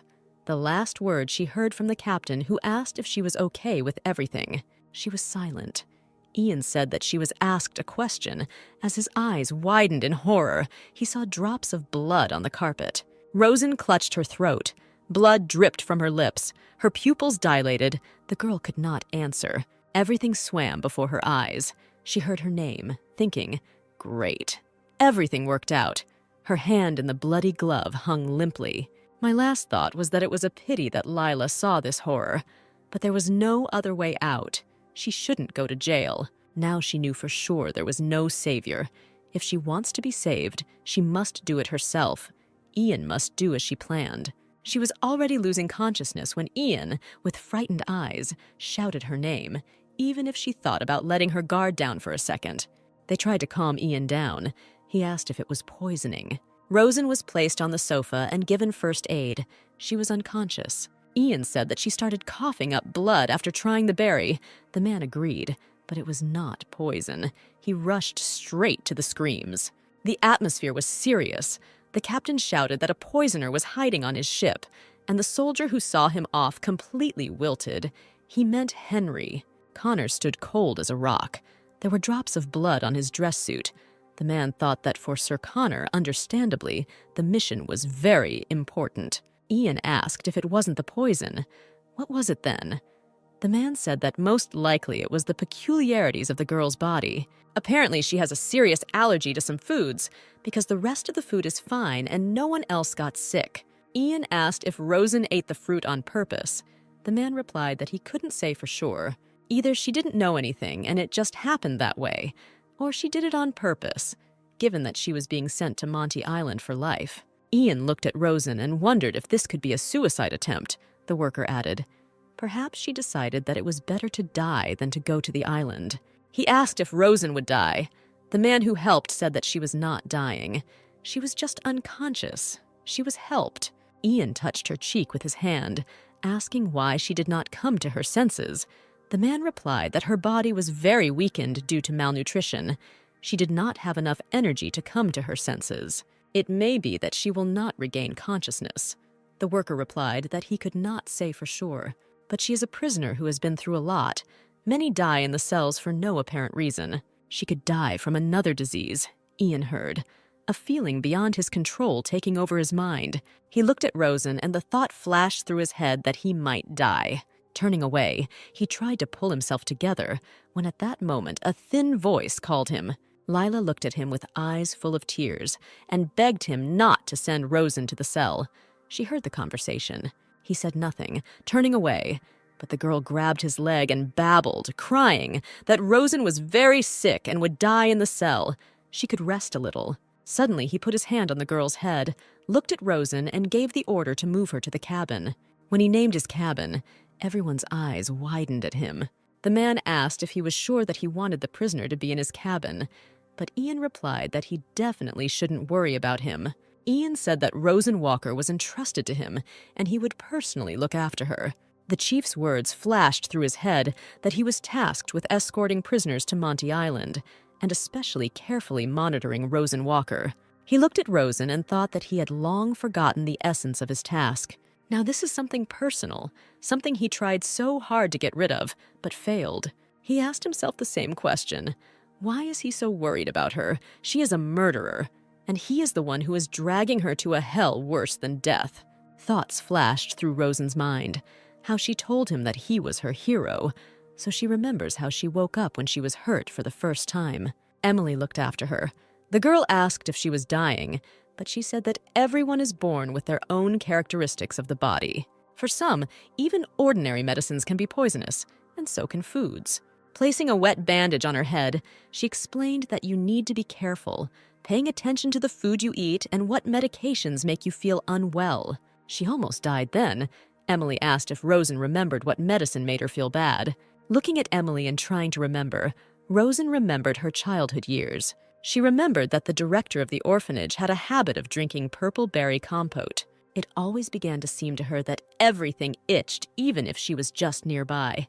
Then Emily said that she should never eat these berries. Otherwise, next time she might actually die. Rosen asked the name of the berries, and Emily said Myeria. She remembered the name, but every time life became unbearable, this name popped up in her head. She thought, didn't she deserve at least a peaceful death by suffocation? It was better than being killed by Hindley. But this time, everything is different. If she was going to die, she would not suffer for the sake of escaping from prison. Rosen came to her senses. The light was falling on her. She could not figure out where she was. She sat up in bed and realized that it had happened in a cabin, not in a prison cell. Looking at the fastened hand in shackles, the girl grinned and thought that Ian, in his style, did not lose his vigilance even in such a situation. But we also need to look for positive aspects. She is not in the cell, which means everything is going according to plan. Looking at myself, I saw that the clothes had been changed. Well, logically, the dress was ruined with blood. Her thoughts were interrupted by Miss Walker's voice addressing her. Turning around tensely, Rosen saw the smiling face of Captain Revel. The girl became nervous whether he had been watching her for a long time or had just come in. But the man sat down next to her and motioned for her to calm down. Having said that in a healthy body there is a healthy mind, the man fell silent and looked expectantly at Rosen. Finally, turning to her first, he asked if she knew how long they had left before arriving on Monty Island. After all, she should be interested in this. They continue to head west, and to be precise, they will arrive on the island in 3 days, despite the fact that the wind is blowing in the opposite direction. To Rosen's surprised look, he added that with the invention of the steam engine, it became easy to go against the wind. Today's youth admire it even more. They invented planes that conquer gravity and soared into the sky. Isn't that amazing? Rosen asked the captain if this was his cabin, but he shook his head and said that it was Ian's cabin. The girl's eyes widened in surprise. Sir Connor just allowed her to stay here. Grinning, Alex Revel replied that Sir Connor only seems callous. Yes, he can be stubborn, but this is nothing more than an image. Now he went out to smoke. Rosen, even more surprised, asked if a pilot could smoke, to which the captain noted that the war was over. But Sir Connor was still an active pilot, wasn't he? Yes, planes don't just fly into war, but Ian is going to quit. He's already done enough. Afterwards, Captain Revel smiled and added to Rosen that Ian was very worried about her. And by the way, he pointed to the little thing standing on the table. It's still here. He gave it to Ian when he was 12 years old. He brought this glow-in-the-dark moss from the island of Kintor, an ideal alternative to a gas lamp.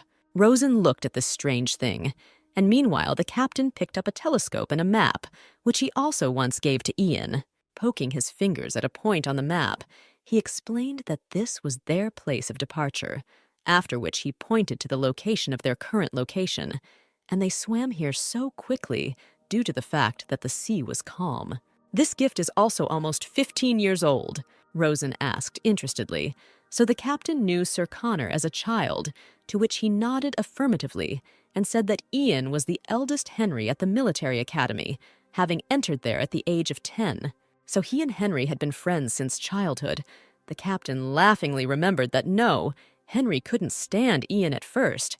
He hated him to the point of gnashing his teeth because Ian was principled and adamant. Henry wrote letters home begging him to be taken away, calling Ian a real devil. Then our heroine thought that she understood Henry perfectly well. She also would not want to end up in this academy. The captain talked about how Ian was an outstanding boy, about his achievements during his studies. Well, Rosen thought, imagining him as a beloved child, the pride of the family, living in a huge estate where everyone loved him. An ideal family, as if straight out of a picture. There was probably also a dog. Oh, she never dreamed of this. But when the captain said that the boy had no parents, they both died when he was very young, Rosen's heart sank. His parents were destroyed by epidemics, and little Ian was left all alone. He often had to move from relative to relative with all his inheritance. As soon as he grew up to the age of admission, he immediately went to the academy. Most likely, he did this because his relatives had already begun to argue among themselves over his inheritance, and at the academy, a cadet's property comes under state protection until the child reaches adulthood. He had to grow up early. He rarely opens his feelings and does not know how to be honest with himself. Alas, he carries this burden within himself in loneliness. Therefore, it is very sad to see children becoming adults very early. His words also applied to Rosen. Taking the girl by the hand, Captain Revel asked her not to end her life. Oh, so that's why he told her about Ian, his childhood. He thought that she wanted to commit suicide. Rosen tried to justify herself. No, she did not try to take her own life. This was a misunderstanding. But the captain seriously replied that he himself had a daughter whom he often thinks about, and Rosen is similar to her. This girl was his firstborn after 15 years of marriage, to which Rosen thought that this precious child of Revel with golden hair could not possibly be like her. He probably couldn't let go of his daughter, and seeing a girl her age, he associates her with his late daughter. But how can she be indifferent to the story of a father who lost his child? Even such a disgusting prisoner like her cannot get rid of such a useless habit as sympathy. Next, the captain once again inquired about Rosen's well-being and advised her to rest more. When he touched the door handle to go out, he finally said that there was still time.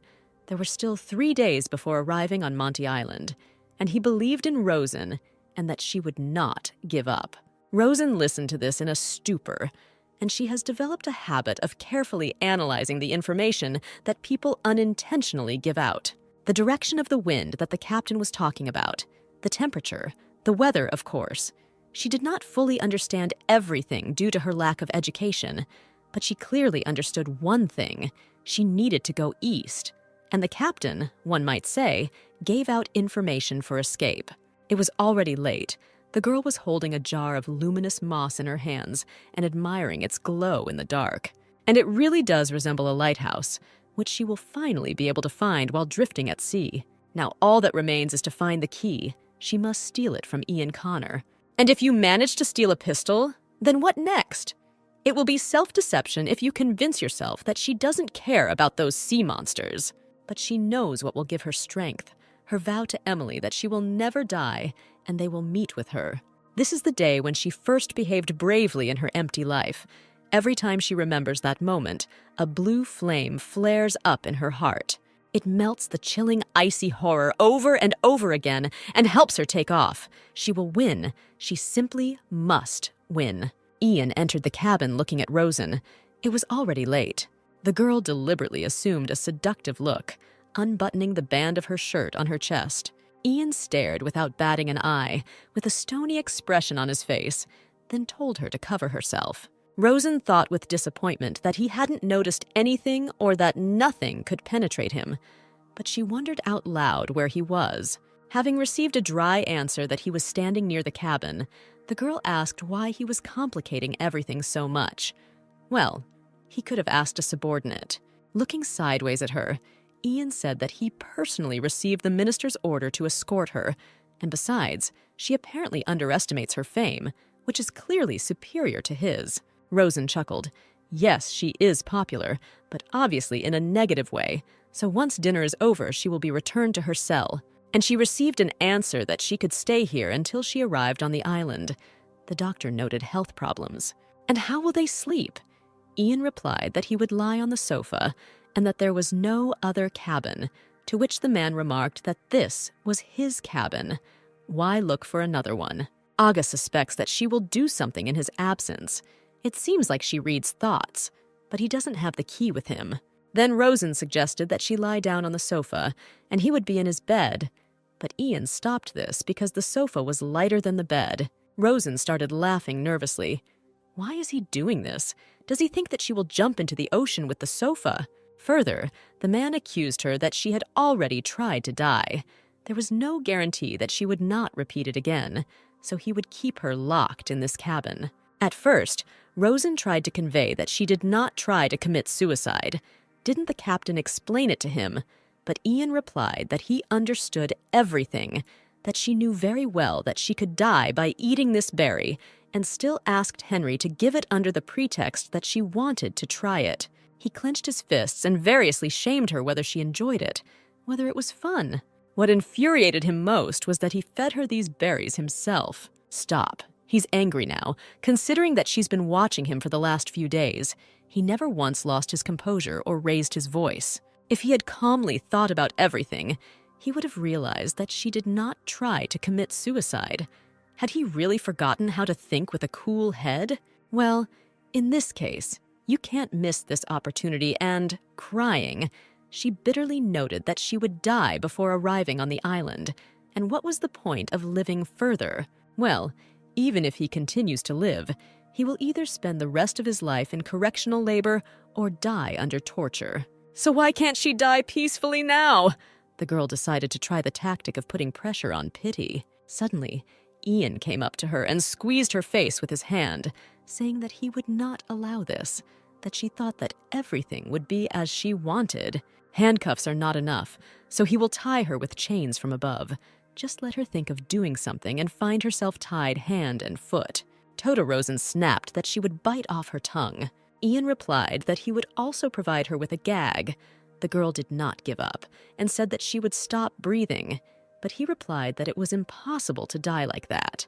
Their argument continued until at one point they spoke at the same time. Ian asked sternly that he didn't understand how a man who was so desperately trying to escape suddenly decided to die. Then Rosen flared up. What was he talking about? She wanted to die because she just couldn't escape. To remind her who threatened her and showed her sea monsters, and who constantly reminds her that she is suffering a fair punishment. Already calmer, Ian replied that he was only warning her, but would never have thought that this could lead her to suicide. The Rosen he knew would not give up until her very last breath. Which I know, he knows me, but you don't know me at all. She angrily demanded an answer, but Sir Connor decided that he knew her. He only knows her name and that she made 2 escape attempts. He began to run his fingers through her hair and softly said that of course he didn't know everything, but he still knew much more than she thought. Rosen calmed down, but answered whether he believed everything that these newspapers wrote. Yes, he actually read articles about her. The captive began to be annoyed by all this, and she asked directly what the hell he wanted from her. His request that she not die made her freeze. He asked her to promise that she would not kill herself on this ship. Ian Connor asks her to discard the last way to annoy them all, so she did anyway, but he finished the deal for her. Yes, she will die in any case. She won't be able to survive long on Monty Island in any case. But this also does not mean that she is allowed to escape, and Ian offered her a deal. She will not commit suicide, and he will remove the handcuffs from her and provide her with good food. Before Rosen knew it, he opened her shackles. The girl stretched out her hands and felt incredible lightness. What the hell is he doing? Her legs also became free and she can walk easily. She understood little, but still decided to take advantage of this and get up.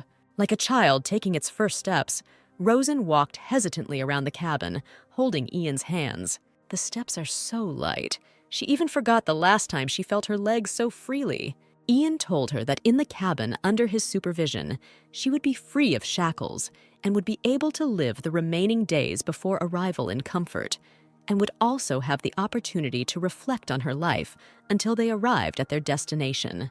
Holding her, he once again asked for a promise not to commit suicide. She has to promise Ian not to commit suicide as if he doesn't want her to die. Rosen really didn't understand what his motive was right now. Of course, she doesn't know why he needs it, but there's no need to give it up.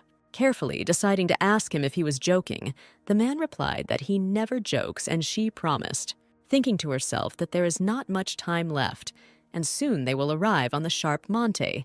But even in this case, it is difficult to look happy. From now on, you need to give up your old life and enjoy the last moments of freedom. And she said that she wanted alcohol. Let him bring her the strongest alcohol, but Ian looked at her questioningly. And she also wants cigarettes. How she wants to smoke. Oh, how she needs them. The girl reminded him of the last will of the prisoners when they were allowed to have their last dinner. Ian reluctantly did not want to do this, but looking at the pleading look of Rosen, he gave her his cigarettes and she took a drag.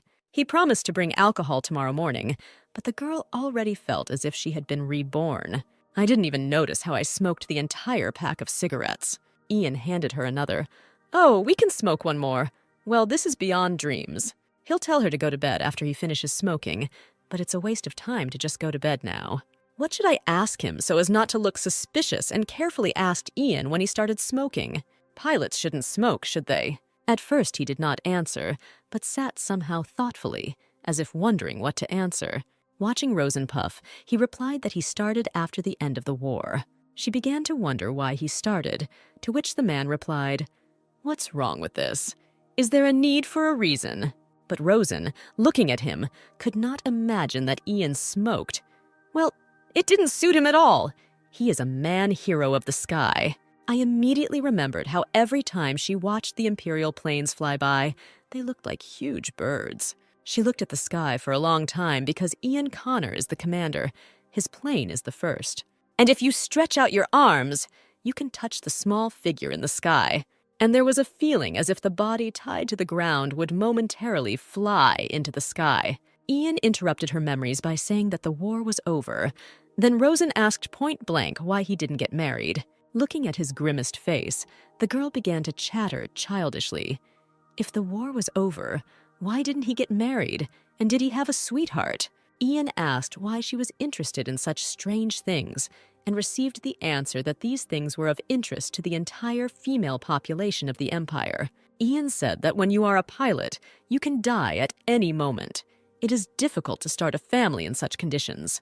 Her words that he was flying without a photo of his beloved in a cap made the man barely noticeably smile.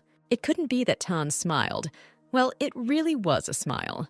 After Rosen's words, he is always so boring. Ian's face darkened.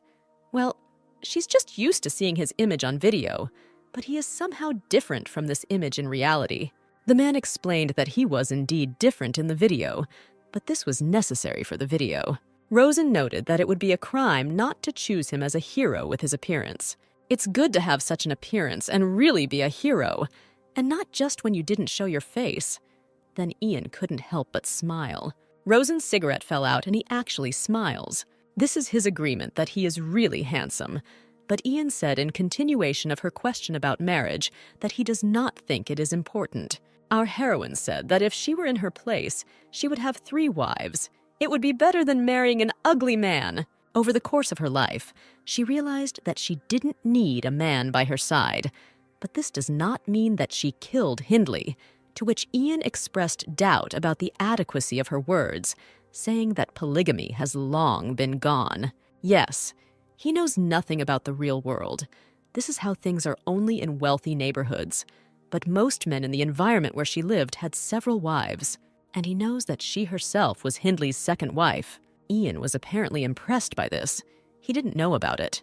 The next minute, she climbed onto his lap, declaring that this had not been written anywhere. Doesn't he want to hear more about things that weren't written about in the newspapers? She has one very interesting secret that she can tell him. But the very next minute Rosen was put to bed, her seduction trick had failed again. But I don't want to just go to bed. I want to talk to him some more. To start the dialogue again, she asked if it was okay not to handcuff her again. And he will go to bed now, to which Ian replied that he could put handcuffs on while she was sleeping, and he himself hardly slept at night. He can't sleep. That's why he always looks tired. I wonder if this is because of the war or if there is some other hidden trauma. The next minute, he handed her something for her to take. What teddy bear? Rosen flared up. He considers her a child. She had already taken the toy to throw it when she felt ashamed from hearing the words. It was Lila's gift. She chose it herself. Hugging the bear, the girl asked to tell Lila that she was very grateful to her. When told that it was time for her to sleep, Rosen became capricious, saying that there was no sleep in either eye. Ian advised us to count the sheep, but the girl did not give up. She would die in 3 days anyway. She didn't want to waste time sleeping. Then she would have to sleep anyway. With a sly look, she hinted to Ian that she could tell him the truth. He meekly snapped that he already knew everything. He wanted to move away, but Rosen took his hand and did not let go. She will talk, and it doesn't matter whether he listens to her or not. The story changes depending on who tells it first. At the very least, it is always interesting to listen to a story from the lips of the narrator himself. Ian still won't believe her, but he must listen to her and start telling stories about himself at the age of 15, since until that time, everything was very boring. In general, her memories of 15 years are blurry. She was in an orphanage in Rio-Reiten, and during these years she was unable to get out. Rosen began to remember the story of stealing the ring, which the other girls accused her of. She endured everything, gritting her teeth because she was used to being beaten. But humility caused even more negativity. The friend tried to calm the attacker so that she wouldn't get it from the headmistress, who didn't like noise. Rosen simply watched silently, did not make excuses, did not cry. As she left, her accuser ordered Rosen to return to her post. She didn't understand why they accused her, and even with such anger, she knew very well that Coney took the ring. Then Rosen saw the locket lying on the nightstand and smiled. She took it without any feeling of guilt since she was the first to be punished. The world in the orphanage was everything for little Rosen, not knowing what family was or the love of her parents. You had to work a lot and no one looked at you, whether you were small or sick. If she didn't do this, someone's hand or a mop would fly at her. Life was difficult, although she is not a pessimist, because everyone in the shelter had such a life. But even she sometimes had glimpses of a normal life. One day, she went to the stream to wash clothes. Her fingers were very cold. She was late and the stream froze. And at such moments, there was hope that the director had a drink and went to bed early. And that day, the street was noisy and there were a lot of people. Passing Rosen, hearing that the festival of St. Walpurga would take place today, it began to snow. Rosen looked at the flags hanging along the street and thought what kind of festival in honor of St. Walpurga. She found out the truth later. And that day, it was a festival that took place at night until the morning on the birthday of the greatest witch in history, Walpurga. The girl often wondered if her life would have been different if she had not seen that landscape in the city that day. Her attention was drawn to the window. For some reason, she wanted to look into it. Leaving the tash and the washboard, she did not take her eyes off the window until the eldest yelled at her, saying that the director had been looking for her for a long time. But Rosen stood rooted to the spot without reacting or moving from her place. The headmistress came out and said that we shouldn't make noise at night. Rosen stood with a basin and dirty laundry next to her. The woman spoke only for Walker to come into her room. It was late at night. The girl came to her bed. Other children were sleeping nearby. All her legs were striped from the beatings. She could barely move them. She was so fascinated by the scene taking place in the house, which changed her world. That evening, she saw a family, 2 girls, one her age and the other younger. They were so happy. The man was holding a strawberry cake in his hands. He was also happy. No voices could be heard from outside the window, but it was clear what was happening. He gave one girl a white teddy bear, but she heard one word: love. The girl rushed to hug her father. He squeezed her tightly in his arms. Rosen heard "I love you" for the first time, and something changed in her. She thought that love was a made-up word used only in performances and fairy tales. This is a strange word that the main characters said to each other, but here everything was different. It was not a lie from plays and fairy tales. This is what the parents told the child, and lovers to each other. And at the moment when Rosen realized this, she felt unbearably lonely. After all, no one has ever spoken such warm words to her as "I love you." That night was so cold. I wanted something warm that would warm me up. Until this moment, Rosen thought that only abandoned weaklings could desire warmth. Children hate childishness and tears, so previously the tears of crying children only caused irritation. But that night she realized that the children were crying not from pain, but from longing, not from weakness, but from sadness. unlike children like her, those guys knew how warm the world could be. They simply realized how cold and lonely a place they were in, and that day Rosen realized how lonely she was.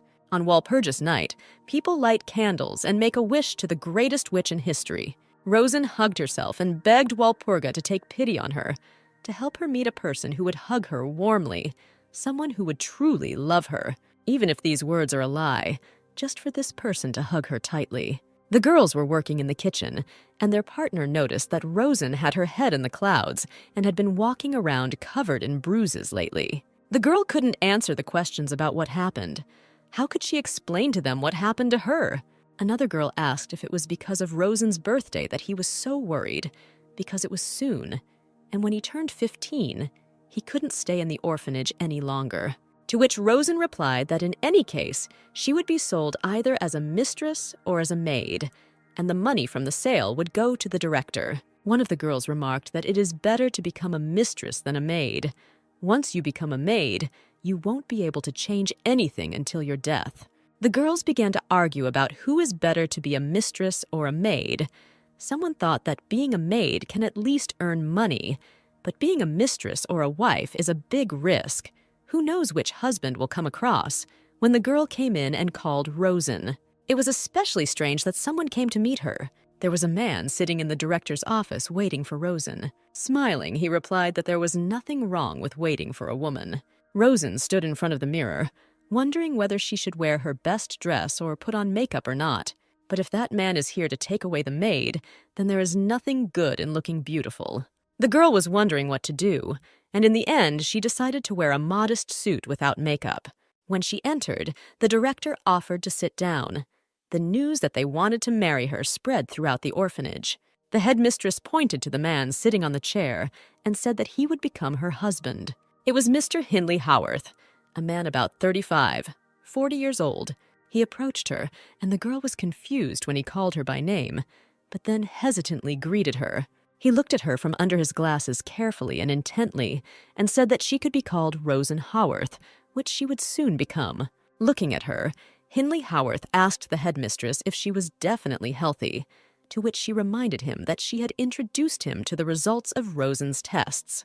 Rosen broke out in a cold sweat when he took her hand like a thing in a store and said that she was too thin. Would she be able to give birth to many children? The headmistress noted that it depended on him. While they were talking about Rosen's reproductive system and that she was absolutely healthy, the girl decided to smile. She couldn't look at her with contempt. If he leaves next time, she could be sold to a truly terrible place. As a result, he put his hand on Rosen's shoulder and said that he would believe the director's words and take the girl. Payment was made in cash. There was a signature on both sides, and Rosen also signed. Hindley smiled and, remembering something, asked her to extend her hand. The man said just right as he put a wedding ring on her ring finger. Rosen couldn't take her eyes off the ring. For the first time in her life, she had been given something. And Hindley said that he immediately saw her. She stood out among the other girls from the orphanage. Taking her hand, he said that from now on he would protect Rosen. The headmistress was also pleased with the good deal. But that was not all. He took out a gift. Do you like Rosen? It was a cute teddy bear. And at that moment, Rosen thought that her wish for Walpurga had come true. She can finally become loved. She is led into the house, becoming Rosen Haworth from that moment on. The house was small with 2 floors. The first floor was for receiving patients, and the second was residential. He showed that he had prepared everything for her, bought her a dress, and she even had her own dressing table. Rosen looked at these things with admiration. It seemed that she was in a fairy tale, and he quietly whispered whether she was grateful. Of course, she was grateful to him, considering that she had never seen anything good or warm in her life. The girl rushed into his arms, expressing her gratitude. And it was sincere. She really was grateful to him. Since she came to his house, she hasn't been hungry or shivered in the cold wind. The proximity was painful, but that's okay. And at first, everything was fine. He treated her like a gentleman and did not beat her like the headmistress and nanny. But the happy life did not last long. After a few weeks, Hindley's true face was revealed. While having breakfast in the morning, he pointed to the food and asked what was it. Yesterday, there was the same food. Rosen froze. What happened? He had never talked about cooking before. The girl objected that she had used different seasonings today. Then Hindley stood up and menacingly asked what she was going to contradict him about. Poking his finger at her forehead, he asked what she thought about her being right and decided to object. He bought her so that she would do everything as it should be. Being useless is unacceptable. Rosen's eyes widened in fear. His face was different now. He left, leaving her to take care of everything. This is the wife's responsibility. She just wanted to understand what had just happened. Starting to pinch herself, she said, "Come to your senses, Rosen. You've been through so much, so you can't burst into tears because of this. You just need to cook it again, but if not, then he might start beating her." Calming herself, she feverishly began to think about what to cook. Or maybe it was just one time. Maybe Hindley was just in a bad mood today. If you prepare new dishes, perhaps Hindley will forgive you. The worst thing for Rosen was that he could kick her out of the house. She was waiting on pins and needles for his return, and then the door opened and his steps were heard. Everything was served and prepared. Hindley looked attentively, studying the table. Rosen stood in nervous anticipation, white as a sheet, awaiting the verdict. Meanwhile, he came up and examined the plates, the prepared dishes, and finally called her name. After trying one of the dishes, he told her to come over. The girl took these steps as if on a Calvary, but suddenly it tasted bad and he didn't like it. He sharply extended his hand, and Rosen, defending herself as if from a blow, closed her eyes and covered her face with her hand. But Hindley smiled and stroked it, saying that it was delicious and he liked it. You see, he knew that Rosen would succeed. It would have happened right away. Why be lazy? He just wanted to say that she had been slacking off lately and wasn't spending enough time on household chores. Hugging her, he noticed that he simply pointed this out to her. A good wife should not relax after the wedding. She should not become idle and lazy. He still likes her, but he doesn't have to do anything to change that. From that day on, Rosen's life changed completely. She got up early, still dark, to prepare Hindley's breakfast. Then she quickly prepared dinner, still managing to clean and wash. And while Hindley dozed off after dinner, she still ran around shopping. Hindley did not open the reception and spent the whole day at home, lying on the sofa. Rosen was very tired and could not sit down for a minute. Since then, she began to have nightmares every night that Hindley was beating her. Once she asked him when he would open for patients, he muttered that it would be soon. Rosen was curious about why he closed it. The man briefly replied that something had happened. And after asking what exactly happened, she was hit in the face with the words that she was talking a lot. According to him, this was a warning, since he does not like it when people make noise. He did not allow her to communicate with her neighbors. She alone in this city could only rely on him, trying with all her might not to disgust him. But one day, a young girl rang their doorbell. She heard him talking to her and calling her Emily. Going to bed, she asked him if this was his first wife. Ian listened to her in silence. Then Rosen asked who he thought Emily was. But then I asked the question where he lived when he entered the military academy. But Ian was adamant that if she didn't talk further, then let her go to bed. Rosen had already finished the dream. As she fell asleep, she said that she didn't even have to tell her. Surely he was the same closed boy with a cold expression on his face. It's amazing how different he and Henry are, but he communicates with Ian. Ian remembered his last home with a relative whom he didn't even remember well, and his decision to go to the military academy. He was dissuaded, especially by the nanny, but he decided that it would be better for everyone. Rosalie was probably the only one who was genuinely worried about the child. Ian drove in the car thinking that the elderly woman would finally be able to take a break from his noisy behavior. At the very first lesson, a cheerful girl approached him and, greeting him, asked to sit next to him. She jabbered so loudly that Ian couldn't get a word in, given the fact that he never had friends the same age. He silently and surprisedly contemplated the stranger, and she chatted as if she had known him all her life. She was also a first year, and by the time she arrived in class, all the seats were occupied. The chatty stranger introduced herself as Ilaria, but asked to call herself Leah. Finally, when asked what his name was, the boy introduced himself. The girl screamed in admiration so that the whole class turned around, and she noted that Ian got the highest score in the entrance exams, so he is a celebrity. Then she offered to be friends, since they would attend this course together. Ian thought how noisy she was and didn't stop talking for a minute. She needed to concentrate on the lesson. Since then, in literature lessons, etiquette, and during lunch breaks, Leah literally became his shadow. One day, she stopped him after class and suggested that he go play cards. She was in the company of other guys. Ian was embarrassed. He generally felt uncomfortable in companies, so he refused to go and read. Leah said upsetly that everything was fine. If that's the case, then maybe another time. But the guys angrily said, "Stop messing with him." In the back, the boy heard the guys say that they didn't want to be friends with him. All they knew was to be arrogant.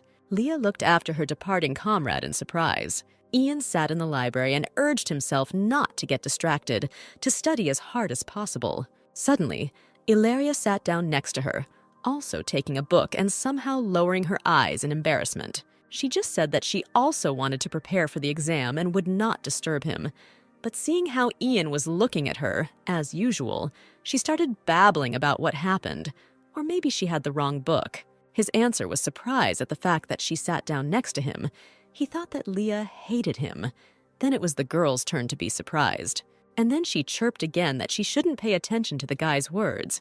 They just don't know him. She doesn't know him well either. But she likes Ian. How about being friends? For the first time in his entire time at the academy, Ian smiled and thanked his new friend.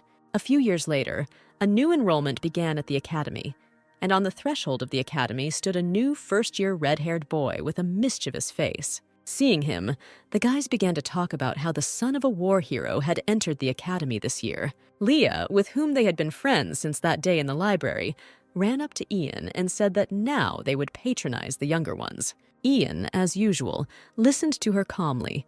He did not yet know who his ward was, saying that he would check the list in the morning.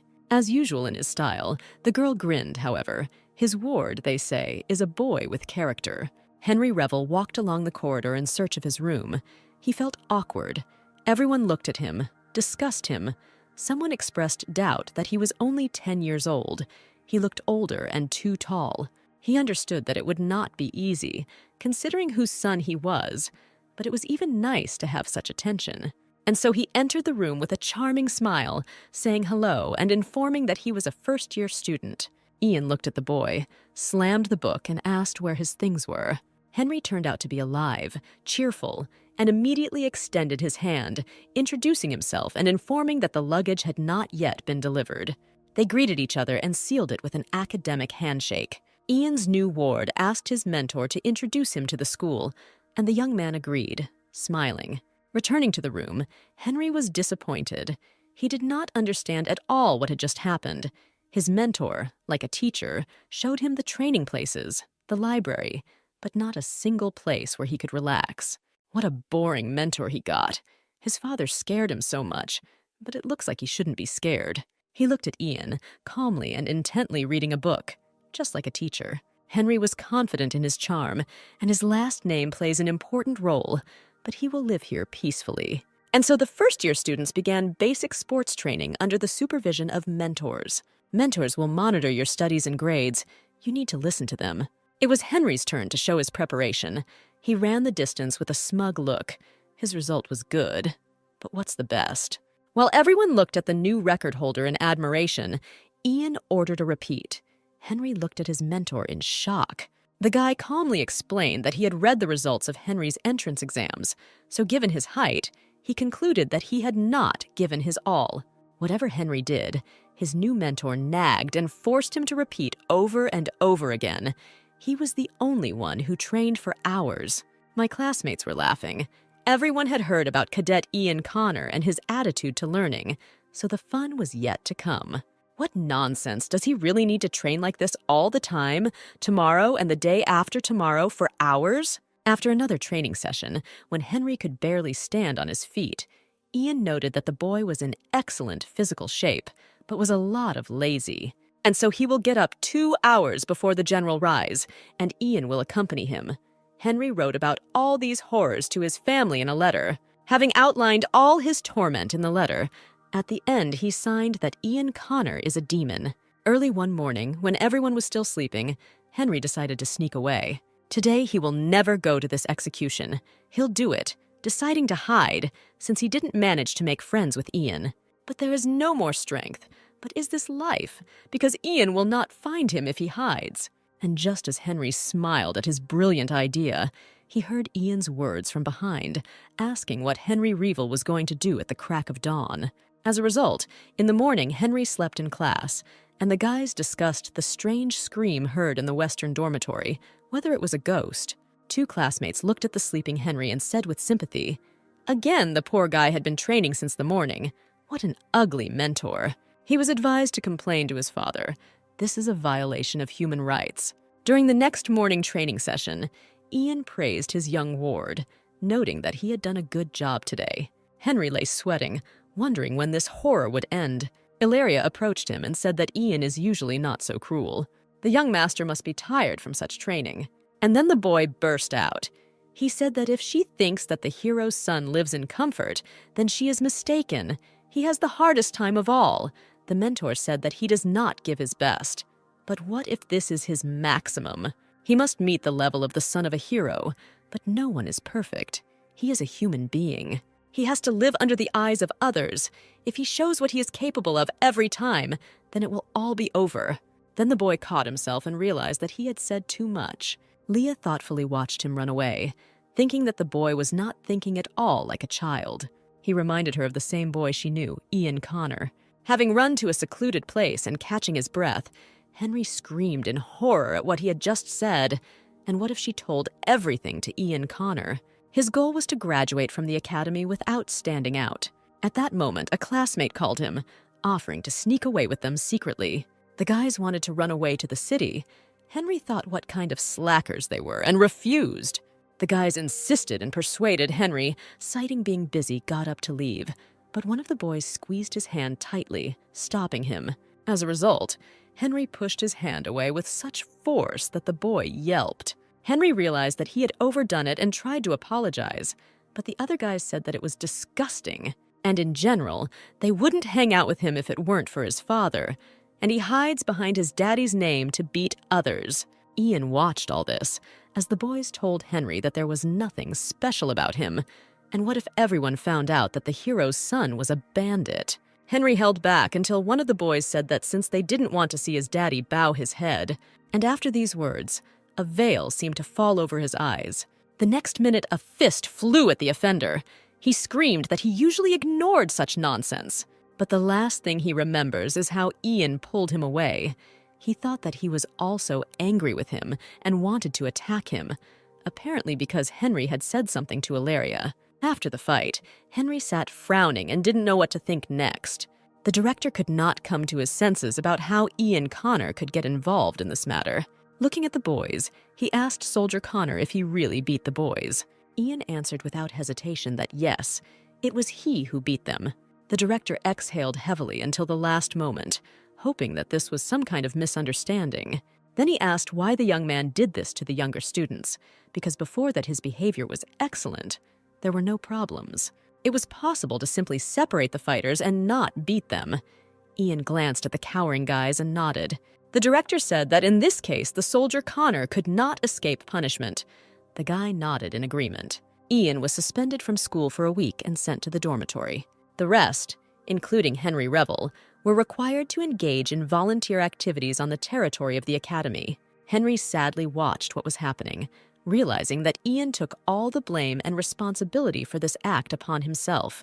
When they were in the room, Ian told Henry to cool his head while he volunteered. The same one grimly muttered that Ian had done something useless.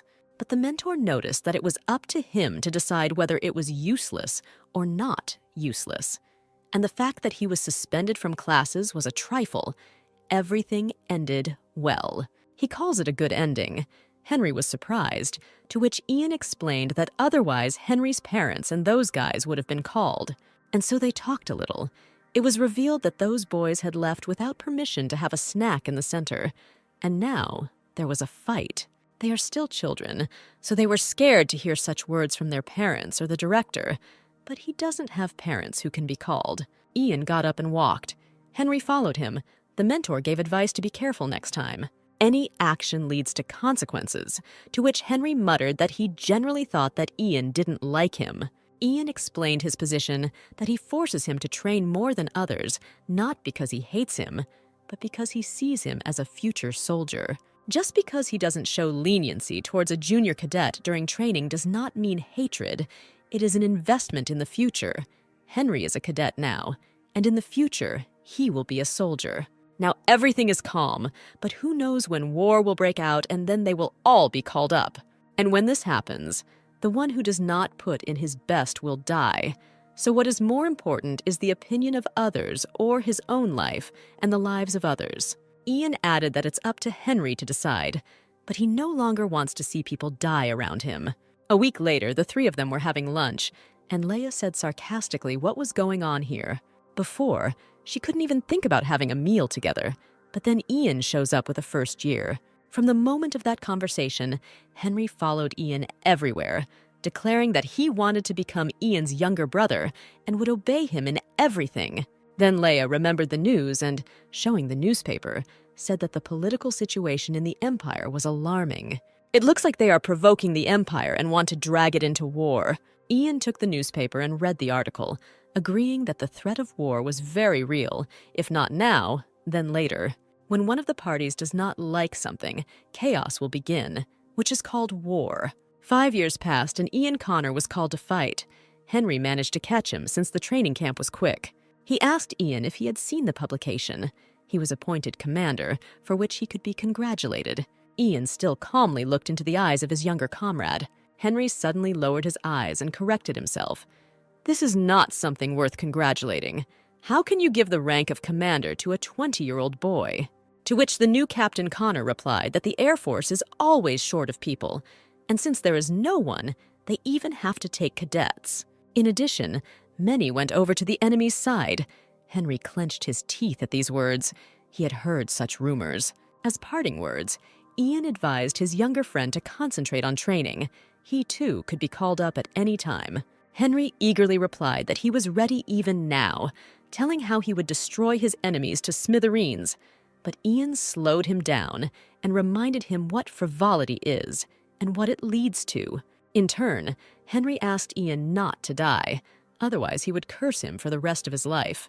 Ian was so immersed in his memories that he didn't hear Rosen calling him for several minutes. And what was Captain Connor thinking about with such a face? To which Ian, in his style, replied that it was nothing. How can one think about anything with such an expression on his face? But the man snapped that he always had such an expression. Rosen had nothing to object to. He wanted to put Rosen to bed, but she didn't even think about it, offering to listen to her story to the end. He apparently wasn't going to tell his own.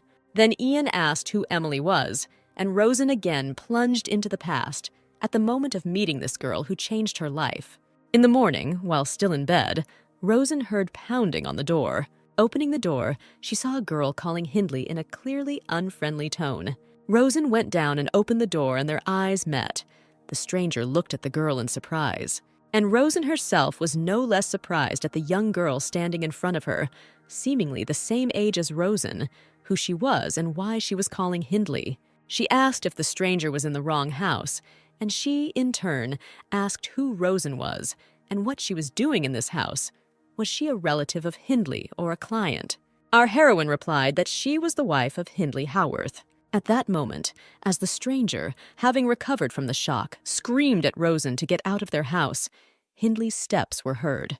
In anger, the stranger shouted at Hindley, "What the hell is he doing? Dragging in a new wife while still alive, and almost a child. He's completely crazy." Rosen fell into a daze, trembling all over. She asked her husband what it all meant. Who was the second wife? But he calmly replied that he would have to introduce them to each other. It's a pity that in such an atmosphere. "This is Emily, his daughter," he said, pointing to the girl sparkling with an angry look. The story began like many couples. An ordinary girl and a guy fell in love with each other. The only thing that distinguished them from other couples was that the woman was a witch and could use magic. Most people were afraid and did not accept witches, but this did not frighten the man. On the contrary, he whispered to his beloved that he admired her magic. One day he gave her a pendant, whispering that it would protect her if she suddenly recklessly used her power, so she should not take it off. The woman passionately loved the man who accepted her as she was, so she did everything he asked. Soon they got married. Using the woman's abilities, he opened a hospital, despite the fact that he had no knowledge of medicine. But the woman's medicines enjoyed stunning success. Time passed, and their daughter was born. The man earned huge money. There was no end to patients, but the woman began to weaken every day. The child was healthy, but childbirth undermined the woman's health, and her strength weakened, as did her magic. And at that moment, the man revealed his real face. He beat his wife for any reason, for setting the table incorrectly, for the fact that there were fewer visitors. In the end, the woman took the child and ran away from the man, but her body was exhausted by illness, and her magic was too weak. The man found them in a forest hut where they began to live in order to protect their sick mother. The girl tried to stop with the help of inept magic received from her mother. Having learned about her abilities, the man made her an offer that in exchange for her strength, he would not touch them and would even give money for her mother's treatment. For the sake of her mother, the girl accepted the offer and put on her mother's pendant. And now Emily sat in front of her father. They looked at each other without saying anything. Finally, Emily asked him why his so-called wife met her in this house. Hindley rolled his eyes. Then he answered that this was his second wife, and that's all. Then Emily jumped up and reminded him that his first wife, whom he took advantage of and then beat, was sick. A fit of anger seized Hindley, who shouted how dare she talk to him like that, and painfully squeezed his daughter's neck, pulling the medallion. He said that even though she was his daughter, she was so stupid, apparently because she took after her mother and was unteachable. Emily wheezed heavily on the floor, and Hindley stood up and cruelly said that because of her stubbornness, she was creating suffering for herself. Rosen sat on the stairs, covering her ears. Emily screamed while Hindley beat her. When it was already late and he fell asleep, Rosen snuck into Emily's room. She was awake and looked at her. Standing up, she asked what Rosen needed. The girl stood with a tray on which there were towels and water. Emily saw what her young stepmother came to her with and displeasedly told her to take it away. She didn't need anything. But Rosen put everything on the nightstand, saying that Emily could use it all herself. If there is not enough, she will bring more medicine, but for now, let him heal with this. Suddenly, Emily's words made Rosen turn her head in surprise. Hindley's daughter called her crazy. What else can you call her? She married an old man. You have to be crazy. Or maybe he released her on bail. Or maybe he put a doll in her hands and dressed her in a beautiful dress, both identical to her dad. It just makes me sick. Here Rosen could no longer remain silent, saying that in order to say such words, you need to know her and what she herself went through. How can you judge a person without knowing how he lived before? Rosen said with anger that she grew up without parents, suffering beatings from shelter workers, forcing her to work like servants, and being in constant fear. They threatened to sell them at any moment and locked them every night in a cold room where the children fell asleep huddled together. With such a life, even dried bread seemed like grace. So did she have the right to choose? Emily was influenced by Rosen's words, but she said that all this was not interesting to her. When leaving, our heroine told her that in this case, she should keep her mouth closed and not judge another. At least she had a family. In the morning, pouring herself tea, Rosen thought about yesterday's incident. She was rude to Emily. And what if she told Hindley? What if he did the same to her, as at that moment Hindley's arms wrapped around her waist? She asked how she slept. Rosen said good morning to him and looked at her husband with fear, remembering what he did to Emily. Then, with a trembling voice, she tried to find out how Emily was. He took a cup of tea and said insinuatingly that his wife was taking care of someone else's child, whom she saw for the first time. And the girl herself thought that since Emily was not visible here, she was probably still sleeping, although after such a beating she might not get up. Hindley drank tea and asked Rosen if she was very surprised. He did not want to hit his daughter, but he had no choice.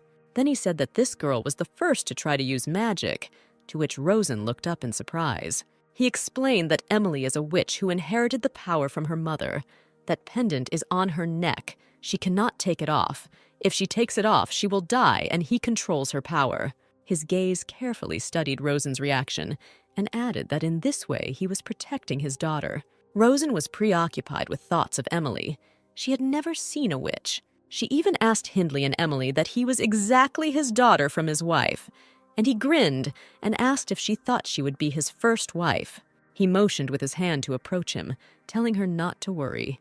He doesn't beat good and obedient girls. Rosen had no choice but to come up and take his hand and agree that she was a good girl and did not pose a threat.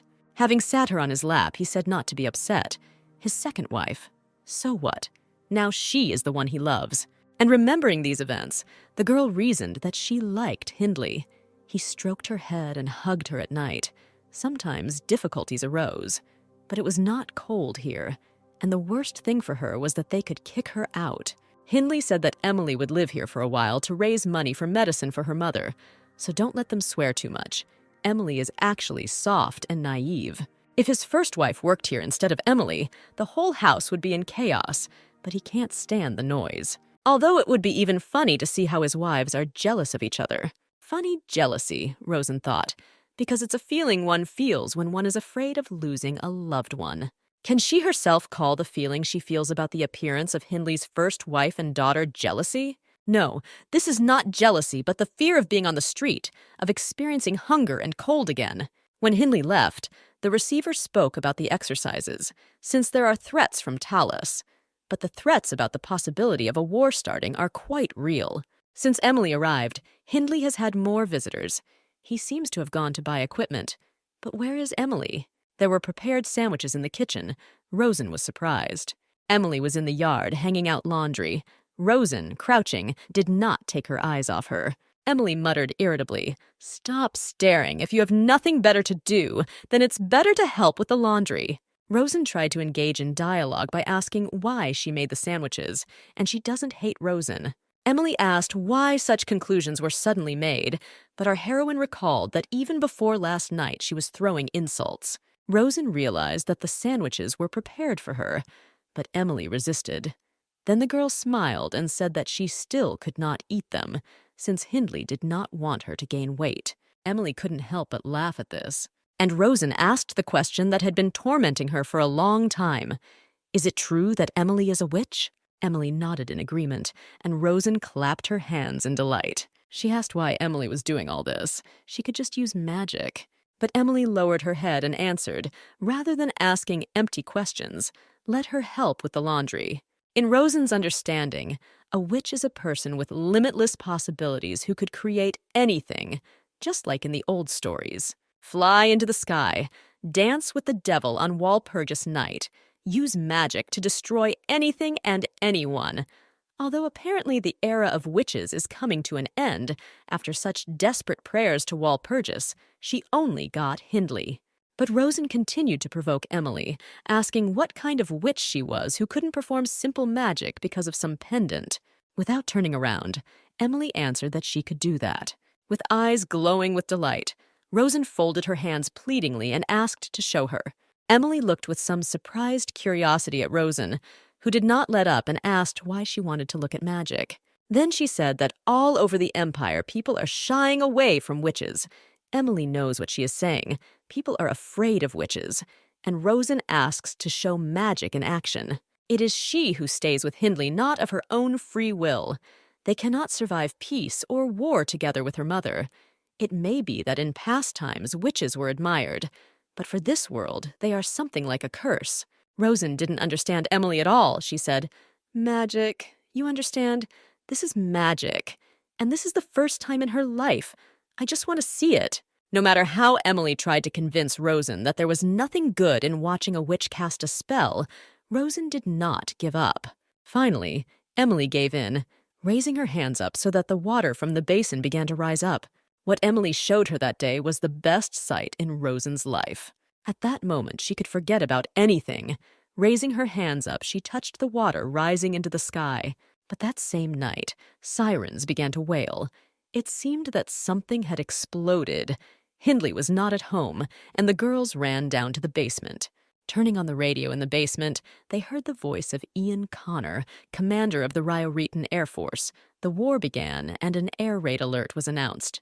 Ian became hope for all the inhabitants of the Empire, prophesying that aviation would do everything possible to protect the inhabitants of the Empire.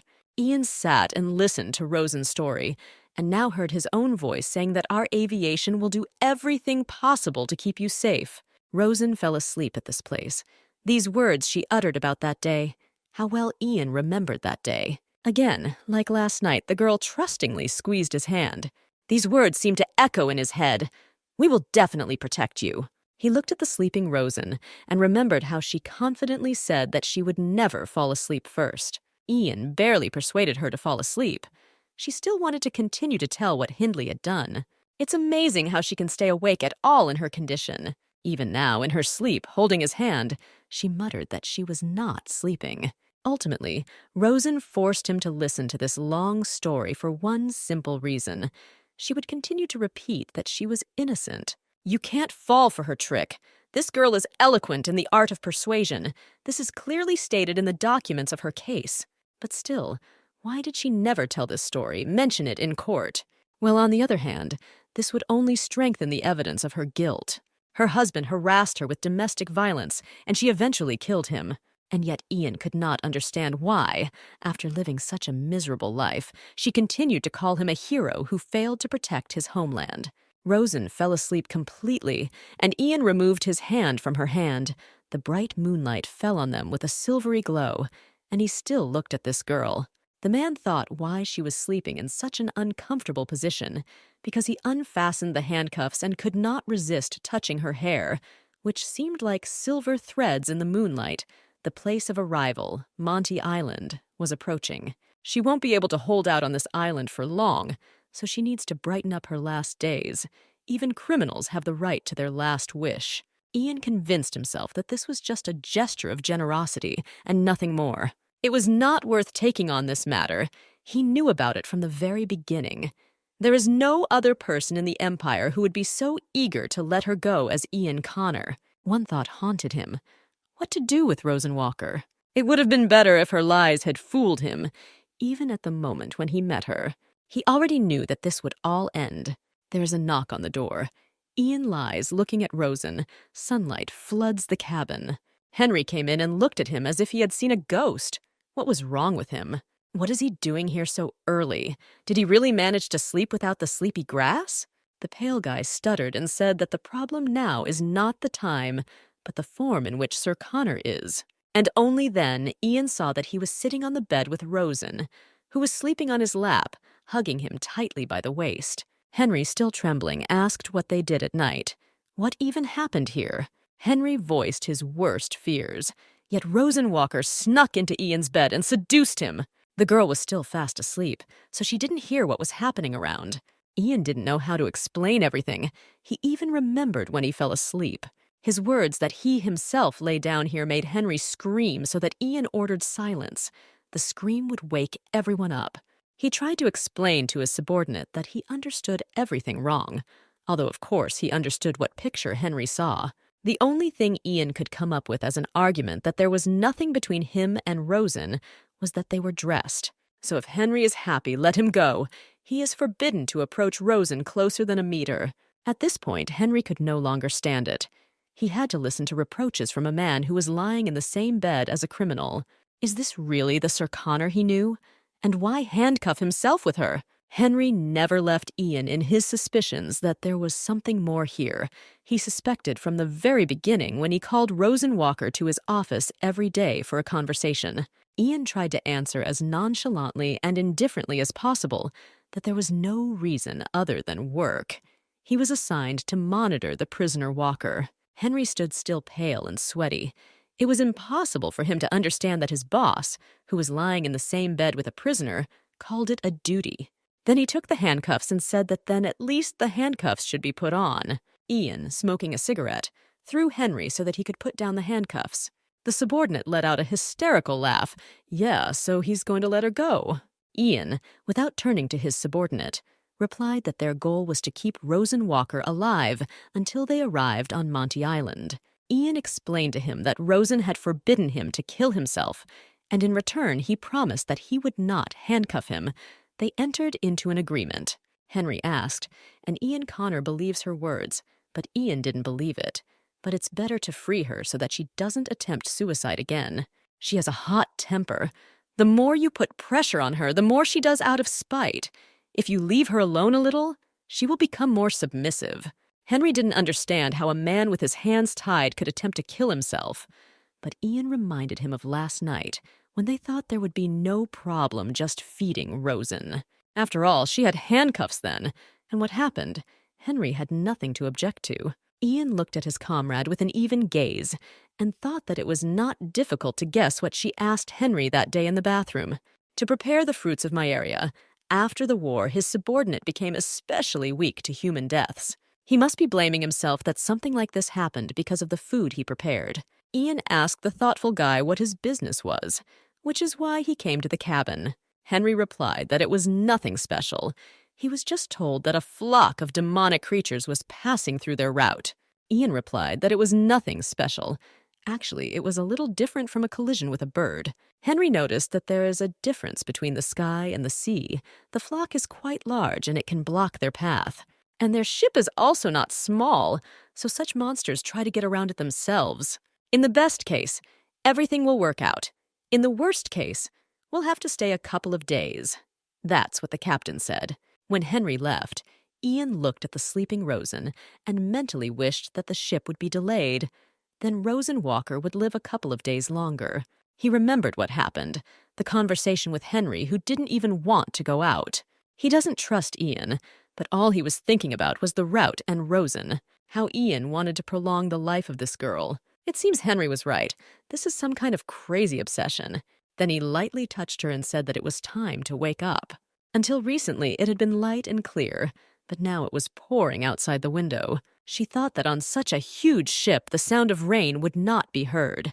But she was mistaken. Ian promised her to fulfill her request with alcohol, but there is still no drink. And instead of it, this guest is sitting and has been moving these figures on the board for the past hour. Annoyed, Rosen kicked the board and it, along with the pieces, flew to the floor. Henry yelled, "What the hell was she doing?" To which the girl angrily muttered that he was pissing her off. She's locked up some boring game of aristocrats. She can't understand a word how to play. In general, Rosen wanted Henry to leave. She wanted to rest. The cabin is cramped. There are two of them. She's starting to suffocate. Yeah, now, Henry said. Don't even dream about it. Their usual squabble began. Rosen didn't understand at all why Henry wouldn't get out of the cabin. By the way, I wonder why recently he has been glaring at his boss. Early in the morning, he burst into the cabin, brought him and Ian breakfast, and then brought this stupid game. Ian sat and silently did not look up from the newspaper, not reacting to her and Henry's argument, although Rosen knew that they had been sailing for several days, and the information in the newspaper was out of date. Her thoughts were distracted by Henry, who said that if Stuffy could take her back to the cell, the girl snapped without taking her eyes off Ian. Henry matter-of-factly stated that he would never leave them alone with Sir Connor. Rosen thought that he was keeping an eye on her because of her possibility of escape. So why didn't he trust his boss? She started teasing him that he had a fight with his commander. In the end, if they quarreled among themselves, why should she bother? Rosen started asking Henry to take her out for a walk, but he said that it was raining and slippery there, only if she beat him at chess at least once. Then the girl made a sad face and began to press on the pity that she would soon die. Henry was immediately lost from the women's tears. In response to her arguments that because of the rain there was no one on deck and she would behave quietly, Henry was still afraid that someone would come out and recognize Rosen. Rosen, winking slyly, suggested that she wrap herself up and take a little walk, but nothing would happen. Then the guy reminded her of recent events before dinner when she claimed that he would not have problems. Then Rosen told Henry that her lie ended yesterday. She had nowhere to run, and besides, she made a promise to Sir Connor. Henry replied that she was lying, tried to kill herself, and dragged her into it. She paused, not knowing how to answer correctly, and then decided to dig into his conscience. But didn't Henry himself want her to die? Wouldn't it be better? The man's face changed. Horror was clearly visible in his eyes. Turning away, he said in a voice similar to the sound from a dungeon that he had already killed enough people. Why did he make such a face that hurt his feelings so much? Henry felt guilty about Rosen's words. Then the argument between them resumed again. Rosen demanded to be taken out onto the deck to breathe some air. Then the man asked the boss what he should do. Ultimately, it's Ian's decision, but he also has to remember what happened at the recent dinner. But Henry's eyes widened when he heard the boss's order to go to the warehouse and bring drinks. Without looking up from the newspaper, Ian said that he had promised Rosenhaus a drink yesterday, and she would receive it. Henry had no choice but to obey, and Rosen had already imagined the bliss that awaited her. Looking after Henry leaving dissatisfied, she asked Ian what was wrong with his subordinate. Was he offended or something? He muttered that Henry was always such an unbridled foal. To this, I noticed that Ian Connor successfully manages to pull the reins on this colt. It seems that Ian was destined to be a commander. He agreed that he had to pull the reins. Nothing could be done. To attract Iana Rosen's attention, she said in a capricious voice that this was all somehow unfair. When she asked what exactly, the girl still said with feigned resentment that he knew everything about her. All the details about her were written in the newspapers, and she talked about her life. And she could only look at his photo in the newspapers, because she couldn't read. She only knew that he was a handsome pilot. To attract the attention of Ian, who was still not looking up from the newspaper, she approached and touched his foot with her foot, and pulled the newspaper towards her. The newspapers write the same thing, and besides, the information there is outdated. Well, have fun with me. Looking her straight in the eyes, he asked what she meant by having fun. Having studied Ian's behavior, Rosen clearly understood that he couldn't stand it when she started acting like a child. Moving closer to the edge of the table, she raised her finger to his forehead and playfully asked how old he was. He could tell that much. This is, first of all, a specific question to begin with. So how much? When Ian replied that he was 30, the girl noticed that he looked younger, but he noticed that it was not for her to say that. But what shocked Rosen most was that he took the post of commander at the age of 20. But he added that this is the reality of war. When everyone at the top goes on the run, 20-year-olds have to take everything into their own hands. In addition, the Air Force is always short of people. Even the few who remained were sent to the border or to the capital. And in Rio Reitan, only the cadets of the military school remained. His first detachment consisted of 4 people, including himself. The squad included Ilaria Lev, Violet Mihark, and Lucy Watkins. Rosen was very surprised that there were women in the Air Force. Ian confirmed that there were indeed a lot of them. They were always in the most dangerous and unknown places. Then a thought flashed through his head. Why was he even talking about this? He stopped, saying that he had shaken too much and finished. Rosen thought, the Empire has gone crazy. It launched green youths into the sky who barely learned to hold the steering wheel. They lasted longer than management expected, and Ian Connor was made a propaganda symbol. She apologized out loud for insulting his comrades. As he said then, she only thinks about herself and sometimes says words that need to be punished. Ian himself offered words of apology, but Rosen gently stopped him by leaning closer to his face. There is no need to apologize to a prisoner like her, then life will become easier.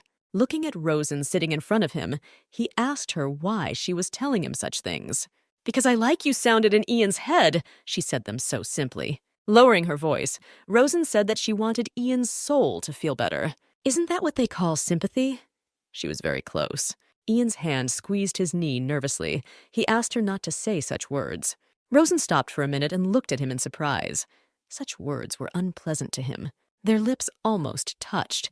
Ian was unable to push her away, and Rosen seemed to be studying his reaction. Then Ian said that he did not deserve such words. He was nervous and replied that sometimes Rosen forgets what kind of relationship they have. Then she came close to Ian, feeling his heartbeat, the smell of his body. Rosen herself lost control and touched his cheek with her lips. Then, embarrassed, I thought that I had gone a little overboard. Ian looked at her and did not move. The girl thought that he was angry and smiled to dispel the tension and embarrassment. Ian sat with a kind of shocked look and kept his hand on his face where Rosen Walker's lips had just been. As if studying what would happen if she touched, she thought why he didn't get angry, didn't push her away. Her hand wrapped around his chin. This doesn't make much sense. Everything happens intuitively. She was just going to flirt, but she constantly wants to touch him. She's so drawn to it. As if in a trance, she moved her hand over his face until finally his hand lay on her hand, and the girl stopped. Rosen perked up and, grinning, said that she was not going to do anything. She just wanted to touch him because he looked exactly like in the portrait. He simply fulfilled the wish of a person who would soon die. When asked what kind of pressure he was talking about, Rosen shared a memory of when her husband was jealous of her and Ian. She really liked Ian's face, so she hung up his campaign poster. Hindley scolded and flogged her, asking if someone like her could even lay a finger on such a person. Yes, you never know how life will turn out, so it has become a prisoner, and even famous, and concerns Ian Connor himself. After she said that he was opposite and she could even touch, Ian hugged her face with both hands. Their eyes incessantly looked at each other. Rosen said stop and tried to ask what he was doing, but Ian couldn't restrain himself and was getting closer and closer to her. She tried to ask what he was doing, but his hand covered her mouth. The girl's eyes opened in surprise, an incomprehensible feeling and reaction from Ian Connor. He gently stroked her face, brushing aside a strand of hair that made Rosen blush. His eyes looked into hers. He opened his mouth to say something. But at that moment the door opened and Lila flew in with joyful cries of "Rosen! Rosen!" Henry came in next and apologized. There was nothing he could do. He collided with Lila on the way. She grabbed him, saying that she would also go, so she had to take him with her. Looking at Tian and Rosen, who pretended that everything was fine and nothing had happened, but Henry felt that the atmosphere had changed. Henry once again apologetically asked if it would be okay if he and Lila stayed here, and besides, Rosen wouldn't harm her. The girl broke away from her uncle's arms and rushed into Rosen's arms. Lila asked her so sincerely how she was feeling, if everything was okay with her, that Rosen felt ashamed. The image in which she appeared before Lila for the last time was too terrible for the eyes of a small child. It's so good that the baby is not afraid of her. She stroked the girl, and a wave of warmth and tenderness spread through her body. How long had it been since she had freely touched another person, feeling the warmth of his body? Looking at Ian, she thought maybe that's why she touched this man so fearlessly. The girl looked at her hands and said that she was so happy when she found out that the handcuffs had been removed from her. And the next minute she invited me to go to the party with her. Before the girl had time to ask what kind of party, Lila started babbling that it would be held today on the deck, and she invites her. Henry sat turning pale and could not get a word in. Rosen wondered if there was a party on the deck, and she wondered if she could attend. She sits locked up all the time, and this would be an ideal opportunity to find out where the key is, the location of the rescue boat. This needs to be found out. Rosen asked Lila in surprise how the party could be held on the deck if it was raining. The girl happily reassured her by saying that the weather would clear up by the evening. That's what Grandpa said, and he had never been wrong in his predictions. Besides, today is Walpurgis night. These words made Rosen shudder. How much time has passed? When you live like a prisoner, the concept of time disappears. This is the day of the most outstanding witch in history. On this day, festivities will take place throughout the Empire and, of course, on the ship. This is a passenger liner. The prisoners are kept like cattle in a third-class compartment, and the rest of the passengers boarded the ship to go on an exciting journey. The girl asked Rosen whether she had been to deck parties. The girl admitted that she had never been. The little girl vividly described how great it would be. A lot of delicious food, a concert, dancing, and the launch of fireworks. Oh, how great it would be if Rosen went with her. The girl said that it would be nice, but didn't finish, because Henry grabbed his niece. Henry felt awkward and tried to explain why Rosen couldn't go to the party. And it's not that Rosen had never been to such a holiday. But the girl looked at him offended and said that her grandfather allowed her to invite her and decided to use Uncle Ian's last chance. The little girl pressed for pity, arguing that Rosen had never been to such parties, that Rosen admired Lila's talent for persuasion. Henry was already sweating but did not give up. He brought up the fact that Rosen Walker is a famous person. Almost everyone knows her by sight. But Lila also had something to cover up. This is a masquerade party. Everyone will be wearing masks, and no one will recognize Rosen. Then the girl, turning to Ian, added that he could become Rosen's companion, and she wouldn't run away anywhere. Besides, there was water all around. Her grandfather taught her this. Rosen smiled, but our heroine didn't even hope that Ian Connor would allow her to go, and he wouldn't even listen. Rosen was digesting in her head something to say to him so that he would allow it. coming up with a touching speech about how he asked if she wanted to go. Everyone fell silent.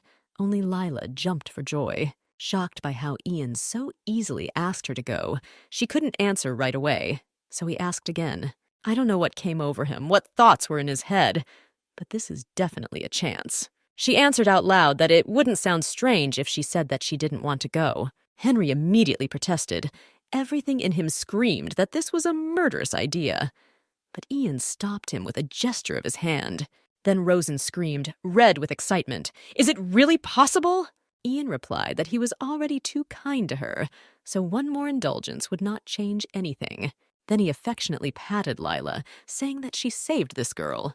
Rosen looked out the cabin window behind which the rain was pouring, thinking that she considered it impossible to even think about being at such a party.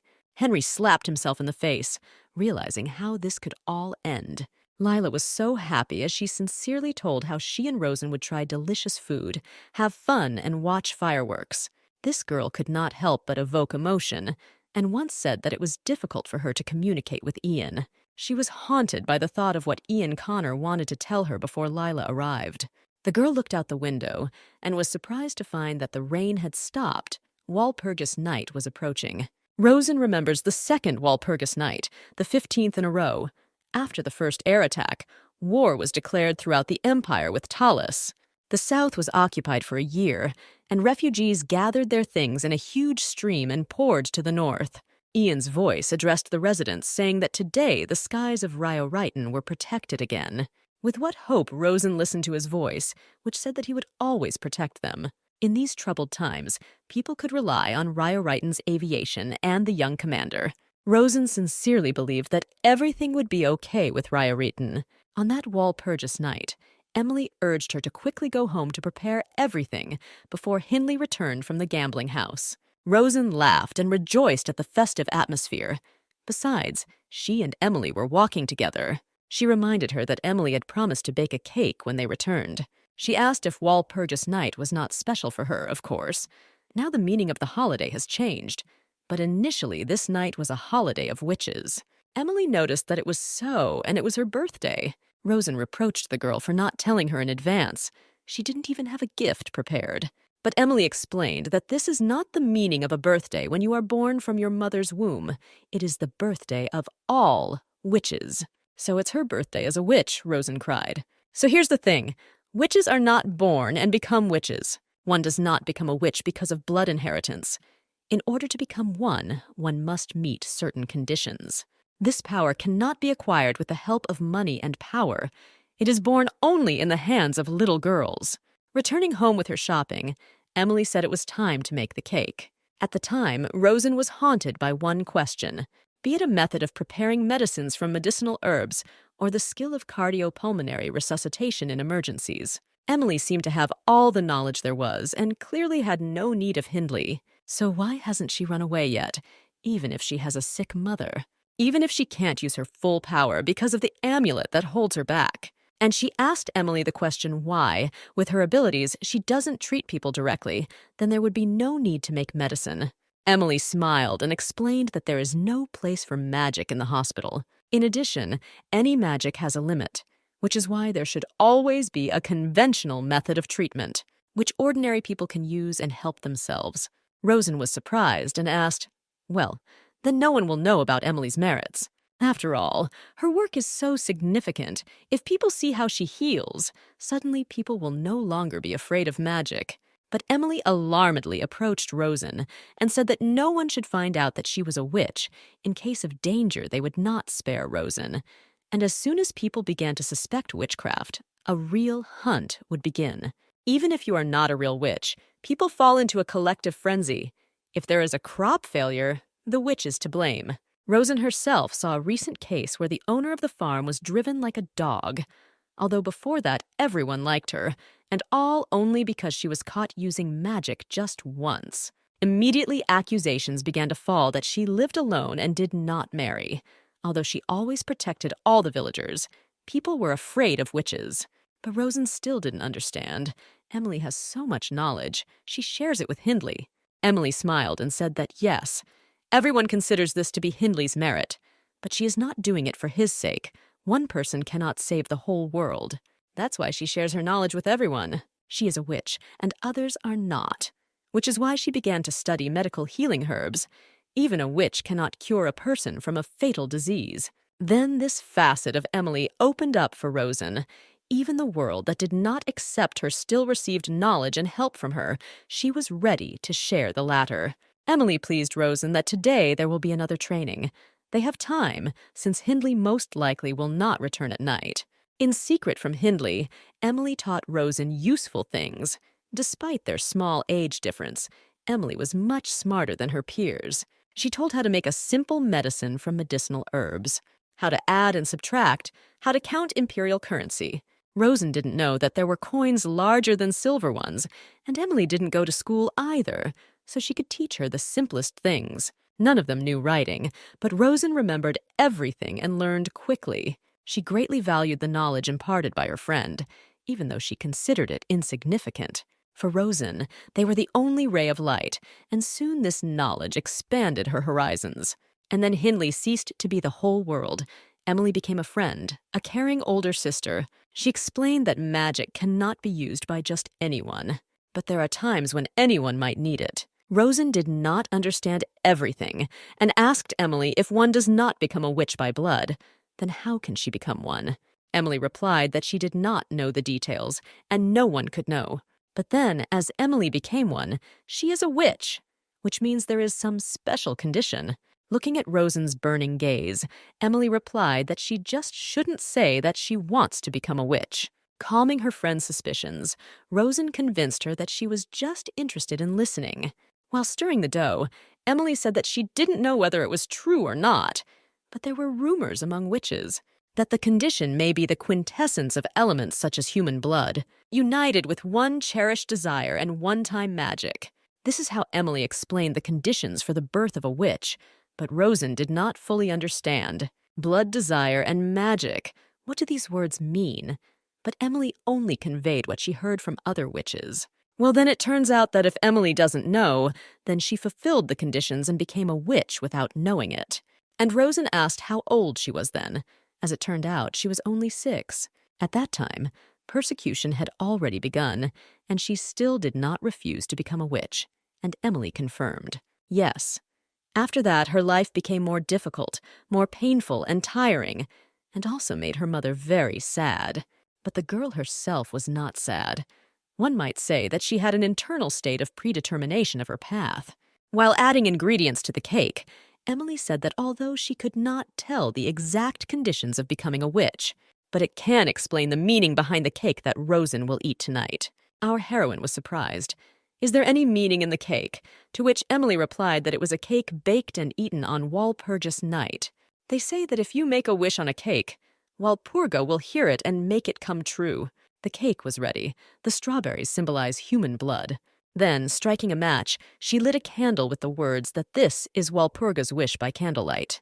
Rosen ate the cake and was surprised that even such seemingly simple things have meaning. She generally believed that this was just a custom used as an excuse so that people could eat the cake.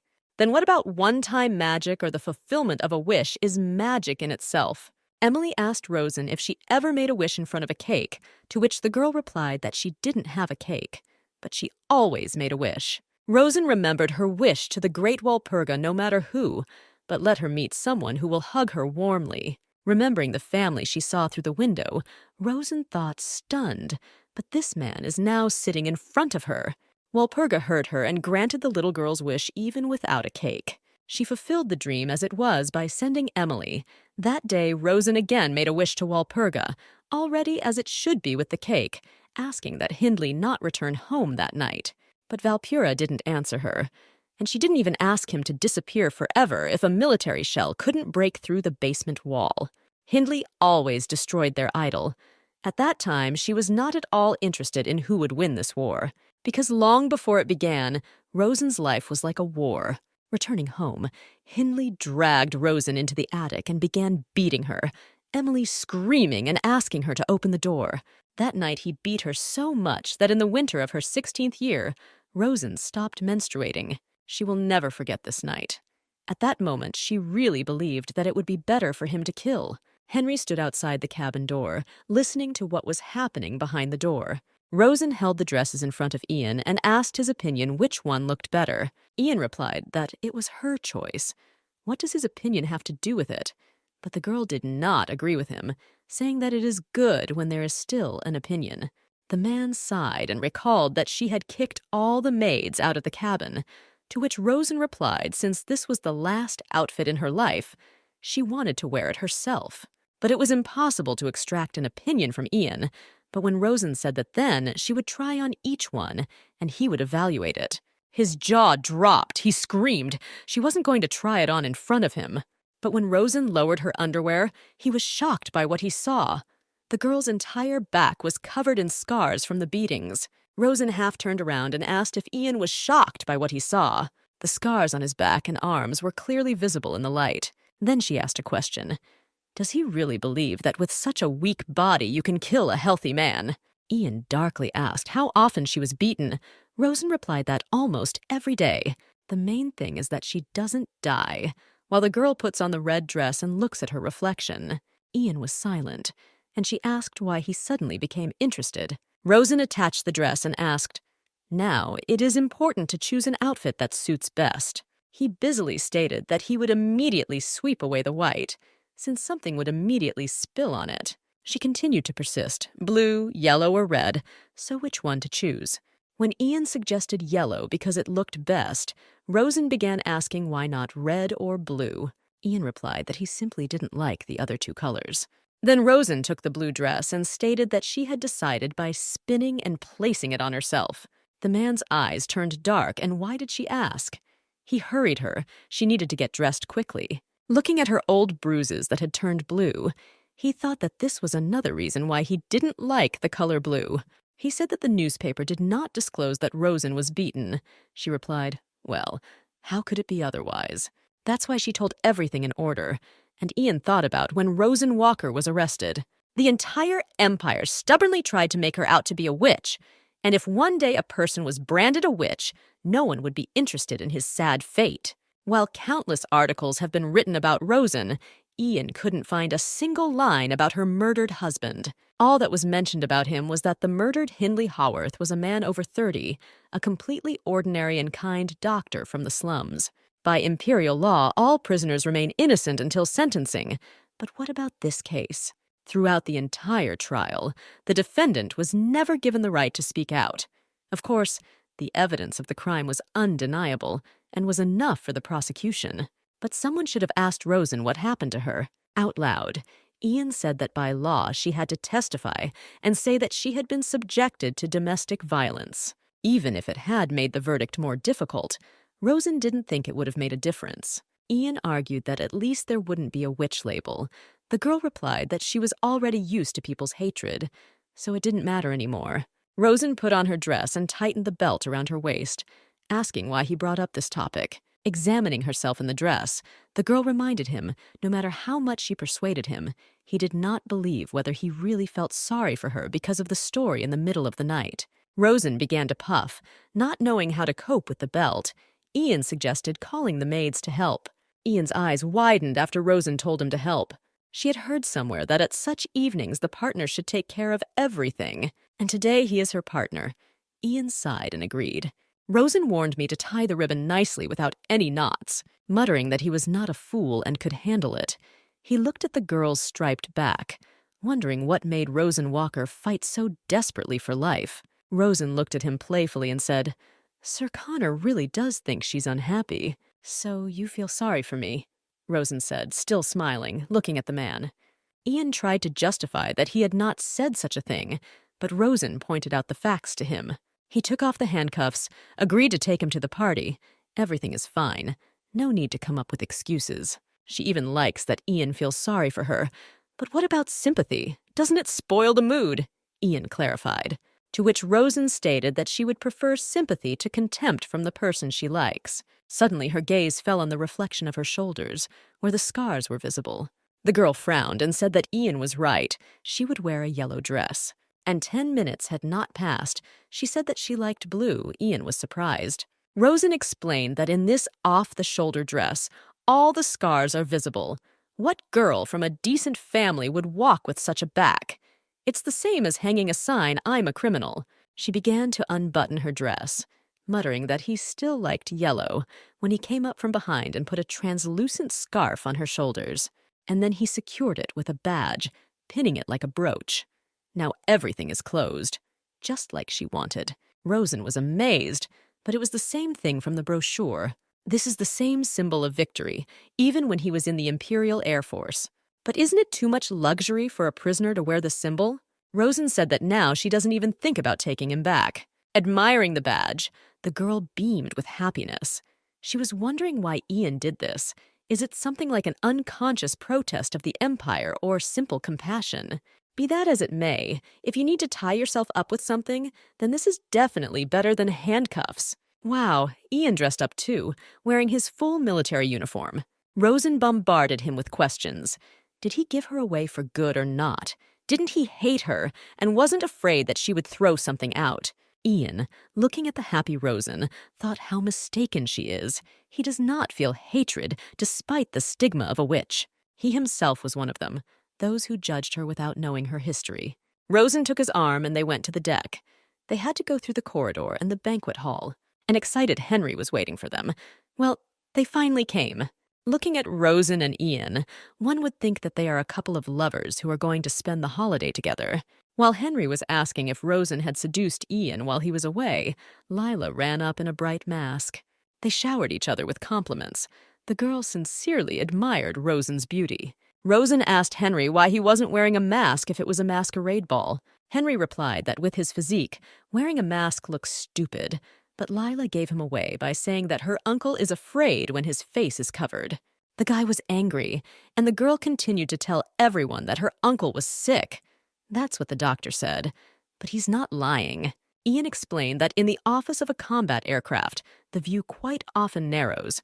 The blood rushes to the head, and a white veil falls over the eyes. Henry nervously said why everyone was so eager to make him a patient. "So you are the patient," Rosen added, mentally saying that she couldn't rise to a height, and she couldn't see someone else's death either. War easily breaks a person, she recalled Maria's words.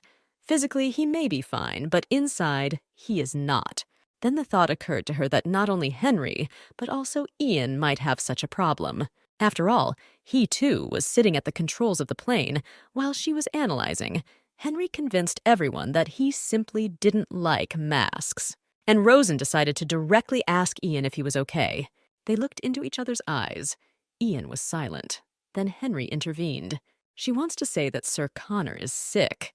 Rosen tried to explain that she didn't mean that, but they were both pilots. Both wore military uniforms but did not wear masks, which completely angered Henry, who accused Rosen of asking tactless questions.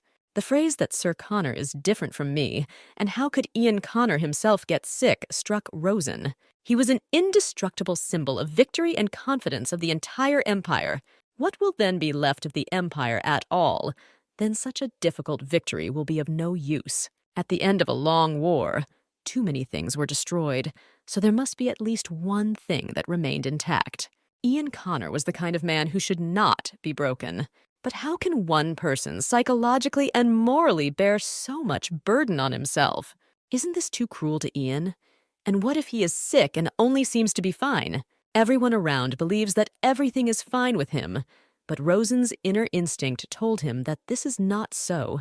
He must be keeping everything to himself, not showing signs of illness. "And he wore a military uniform to the banquet, isn't it strange?" The girl asked Ian about his clothes. But he replied that he did not see the need to wear anything else. Henry, with some irritation, advised his boss, since he was going to the ball, to meet some young lady from a decent family. But Ian calmly replied that he was not going to have fun, but was staying at work, accompanying Rosen. The man didn't even want to listen to Henry's offer to take him and Lila. Henry reminded him of the disgrace he had seen in the room this morning. Rosen wondered what the hell she was talking about. What the hell had she overslept? Why is Henry now pressing Ian about the fact that he is not married?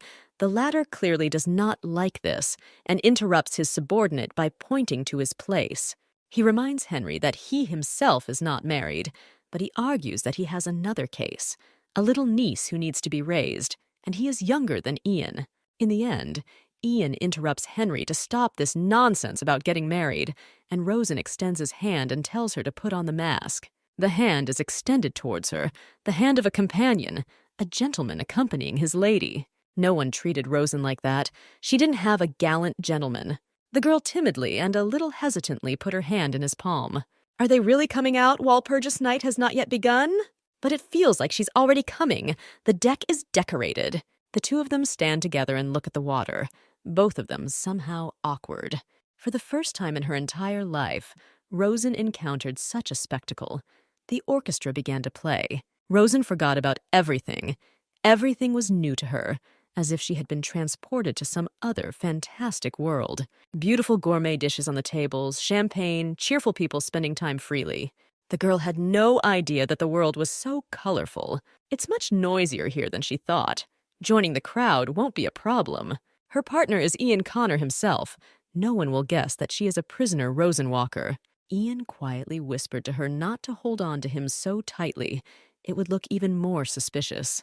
And what will happen to him if she is discovered? Ian calmly said that in this case he will be in trouble. The girl asked if she was okay.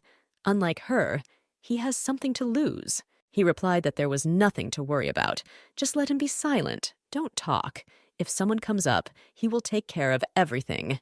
Rosen bombarded him with questions about what they would do here and what they usually do immediately when they arrive. In general, Ian already looked tired. He did not like such parties. Seeing the tables laden with food, Rosen shouted that she was choosing food and alcohol. There was a lot of alcohol. While Ian took out the bottle, Rosen asked him why there was so much alcohol at the holiday. The man replied that this was a common thing for such events. Our heroine remembered that the main event of Walpurgis Night was drinking until drunk. People said that in the legends, witches drank so much that they couldn't control themselves. And while they were beside themselves and dancing with the devil, apparently under the pretext of a legend, people also did not deny themselves anything. A 2-day festival full of food, booze, dancing. The fact that the ban is being broken makes people excited and loosens the rules that were holding them back. This is the night when people tear off their masks and become a little more honest. And this is also a kind of magic. Ian poured her a drink and poured himself a regular drink. The girl looked at him in surprise. Apparently magic does not work on everyone. As always, Ian Connor is an exception. He placed food and alcohol in front of her, inviting her to try different dishes. Rosen examined the plates. It seemed that he was not losing his vigilance. Ian eliminated any food that was suspicious. Not falling for the same trick twice means that not a single detail escaped Rosen's eyes. He handed her a glass and offered her a drink. Rosen asked why only one glass, and where was it? Ian was surprised at first, and then replied that he was at work. Rosen's plan could be said to have failed. The girl was angry because today was a festival, but the man calmly replied that this had nothing to do with his work. This wasn't her plan. If he didn't drink, it would all be in vain. Then she decided to change tactics, saying that alcohol drunk alone has no taste. If he does not drink with her, then she will get drunk like an alcoholic. Ian's answer was that it was her choice. Let her get drunk, but then she would be wasting her time, of which she didn't have much left. It seemed to Rosen that Ian had pulled away from her again, and therefore her interest in him was awakening. How I wanted to touch this indifferent face. To get rid of this indifferent face, smiling, she asked if he had any wine from my area. It seemed to work. Ian froze, and it felt like a veil had been dropped over him. Acting carefree, Rosen half-jokingly said that she would like to drink this wine. The man snapped that there was no such wine. Then the girl asked why, after all, this is a common wine. Weren't there a couple of bottles lying around in the kitchen? Without losing his composure, Ian snapped that there was no wine there. Trying to piss him off, Rosen, grinning, continued to assert that there would definitely be a couple of bottles. Seeing that Ian's mouth began to curl, she continued to talk about how Mayeria wine is often used to prepare delicious dishes. Having pinched a piece from her dish, she offered to make a bet that there was probably sauce made from Mayeria wine even in this plate. The answer struck Rosen. He calmly stated that he had thrown overboard everything related to this berry, fruits, wines, dried fruits, drinks. While she was lying in bed, he threw everything away. His eyes looked through her. It seemed that now Ian Connor was reading her thoughts. Rosen, of course, knew that he was not simple, but even she did not expect him to be so much so. An equally crazy guard was assigned to the crazy prisoner. Then Rosen decided to watch him some more and again started the topic of why he doesn't drink alcohol. Ian replied that he didn't drink at all, to which the girl replied that she believed that all military personnel drank. At his surprised look, she hastened to apologize. She did not want to offend his comrades or him. She had never seen how they worked in the Air Force, but there were other soldiers, for example, those who patrol the streets. Ian clarified whether she meant the Army rear troops. The girl did not know the exact answer. She saw how these soldiers patrolled the streets of Ryo-Ryton. So, Rosen added, there were only drunks there. Ian asked if she hated the military. Our heroine honestly admitted that she hated everyone except him. Smiling, she looked into his eyes. Ian looked at her thoughtfully and then off into the distance. And then he said not to point the device at people, and that's all he wanted to say. Well, she assured him that she believed what she said and would remove the Air Force from her list. His comrades fought hard. Without taking her gaze off Ian, Rosen repeated that whatever he said, she would believe everything. Having swirled the glass, she thought that this drink made for the festival was a little strong, but this was not her limit. Emptying the bottle was not a problem.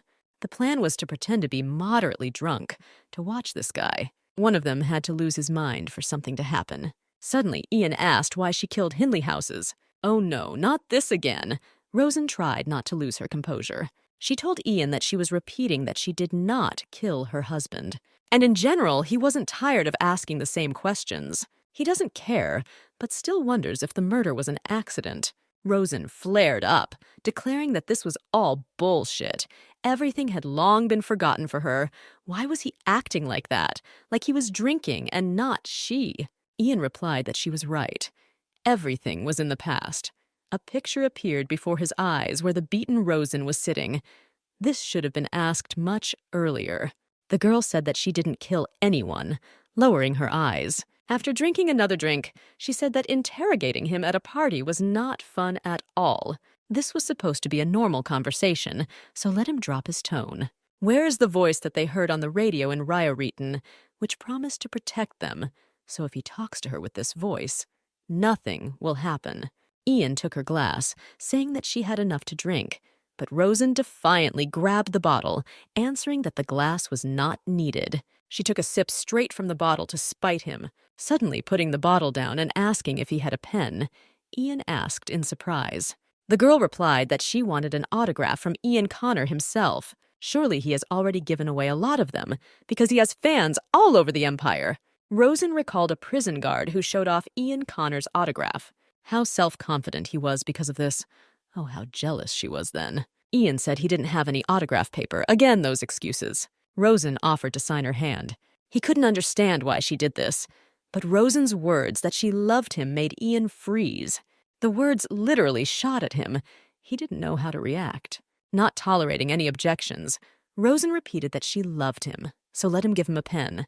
If you don't have paper, it's not a big deal. Just let him sign your hand with indelible ink. Pulling a pen from an even more shocked Ian's breast pocket, she said that she would look at the autograph when she died. Ian didn't have time to say what she was doing now, as Rosen looked menacingly and decisively into his eyes. Holding out her pen, the girl demanded that he sign her hand. She grabbed the pen in her palm and held it out for Ian to take. With the words, "Do it already," Rosen extended her palm forward for an autograph. Ian thought at first, visibly nervous, then took the pen and decided to fulfill Rosen's wish. Taking her hand into his, he began to write. Still, he's wonderful, Rosen thought, already imagining his autograph in the palm of her hand. He reacts so seriously to her pranks. Who would think looking at them that this is a guard and a prisoner? It seems he is used to it. He probably signs autographs for his fans.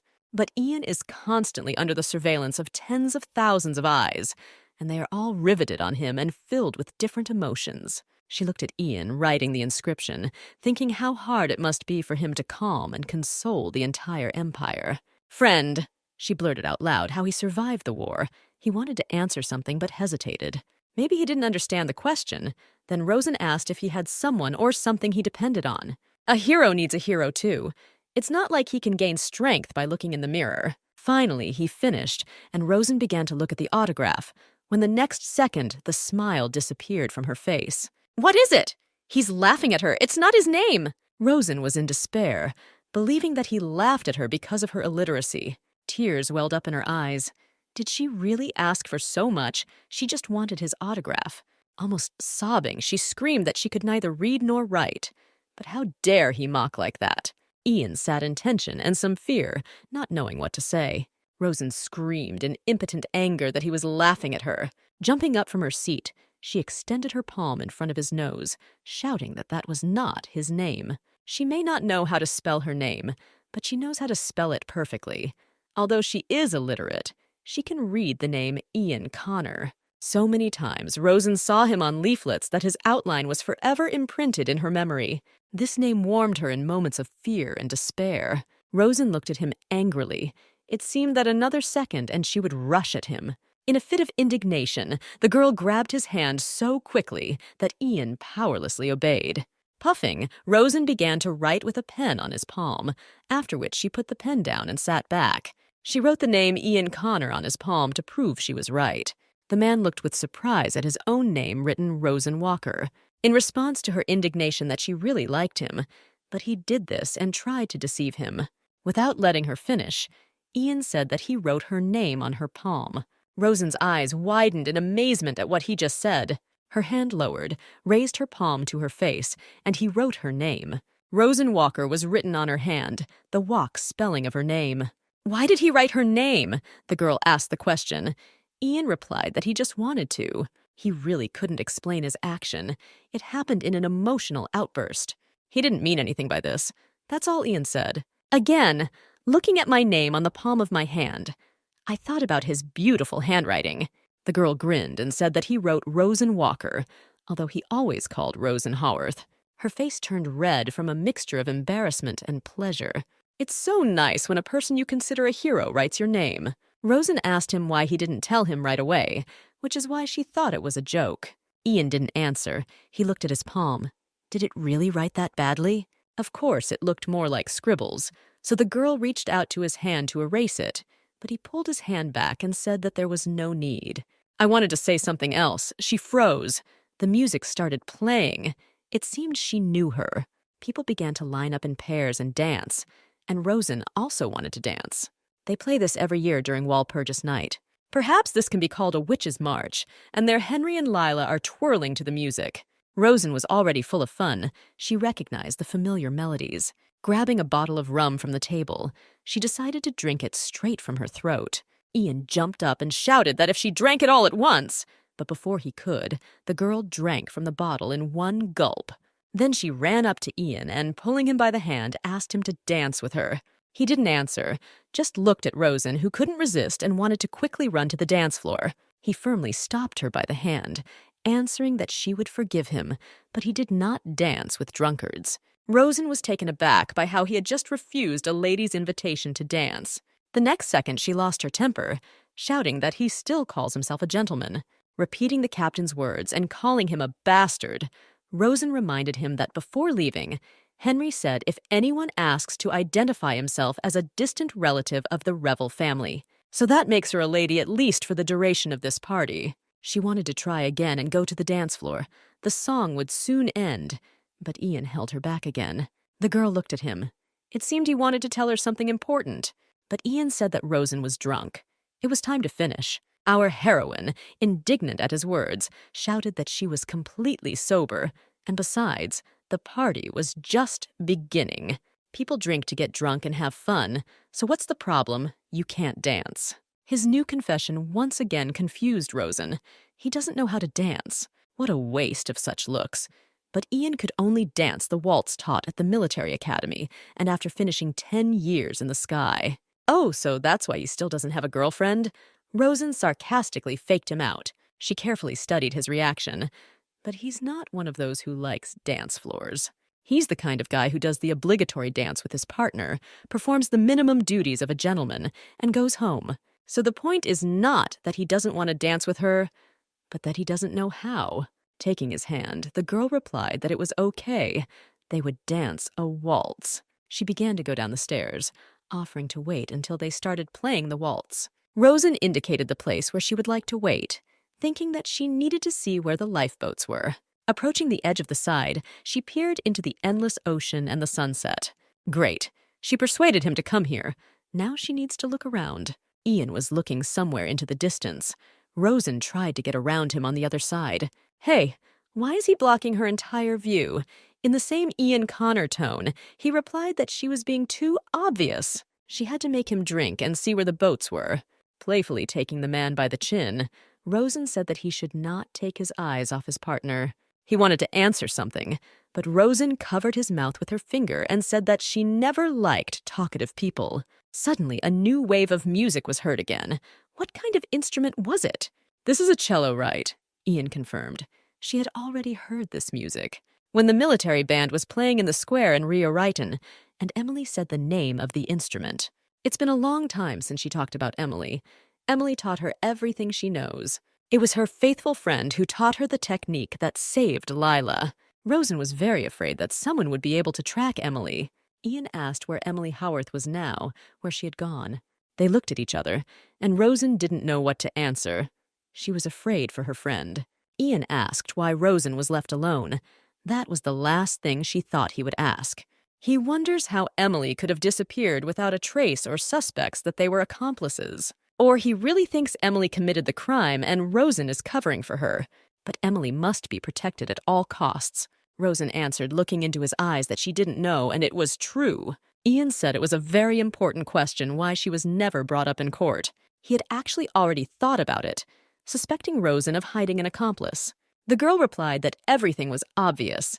Emily had nothing to do with it, and she knows nothing about her whereabouts. Ian continued to insist that this could change the course of the trial. You can't undo what's been done. The sentence won't be canceled anyway. So she's had enough of his interrogations. Ian silently watched as Rosen pointedly turned away. She leaned on the side of the deck and said that he would never learn these answers from her.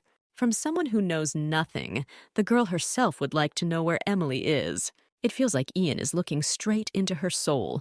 The girl looked bored. Hadn't he heard that curiosity doesn't lead to good things? She didn't even want him to believe her, and she definitely didn't need a new investigation. All she needs is his pity to steal the key from him. To change the conversation, she pretended to accuse Ian of being angry with her again, and she was used to seeing the seductive Ian Connor from the poster. By his actions, he confused Ian in order to distract him from thoughts about a new investigation. But he said not to be angry with her, then asked carefully how Rosen would like him to behave with her.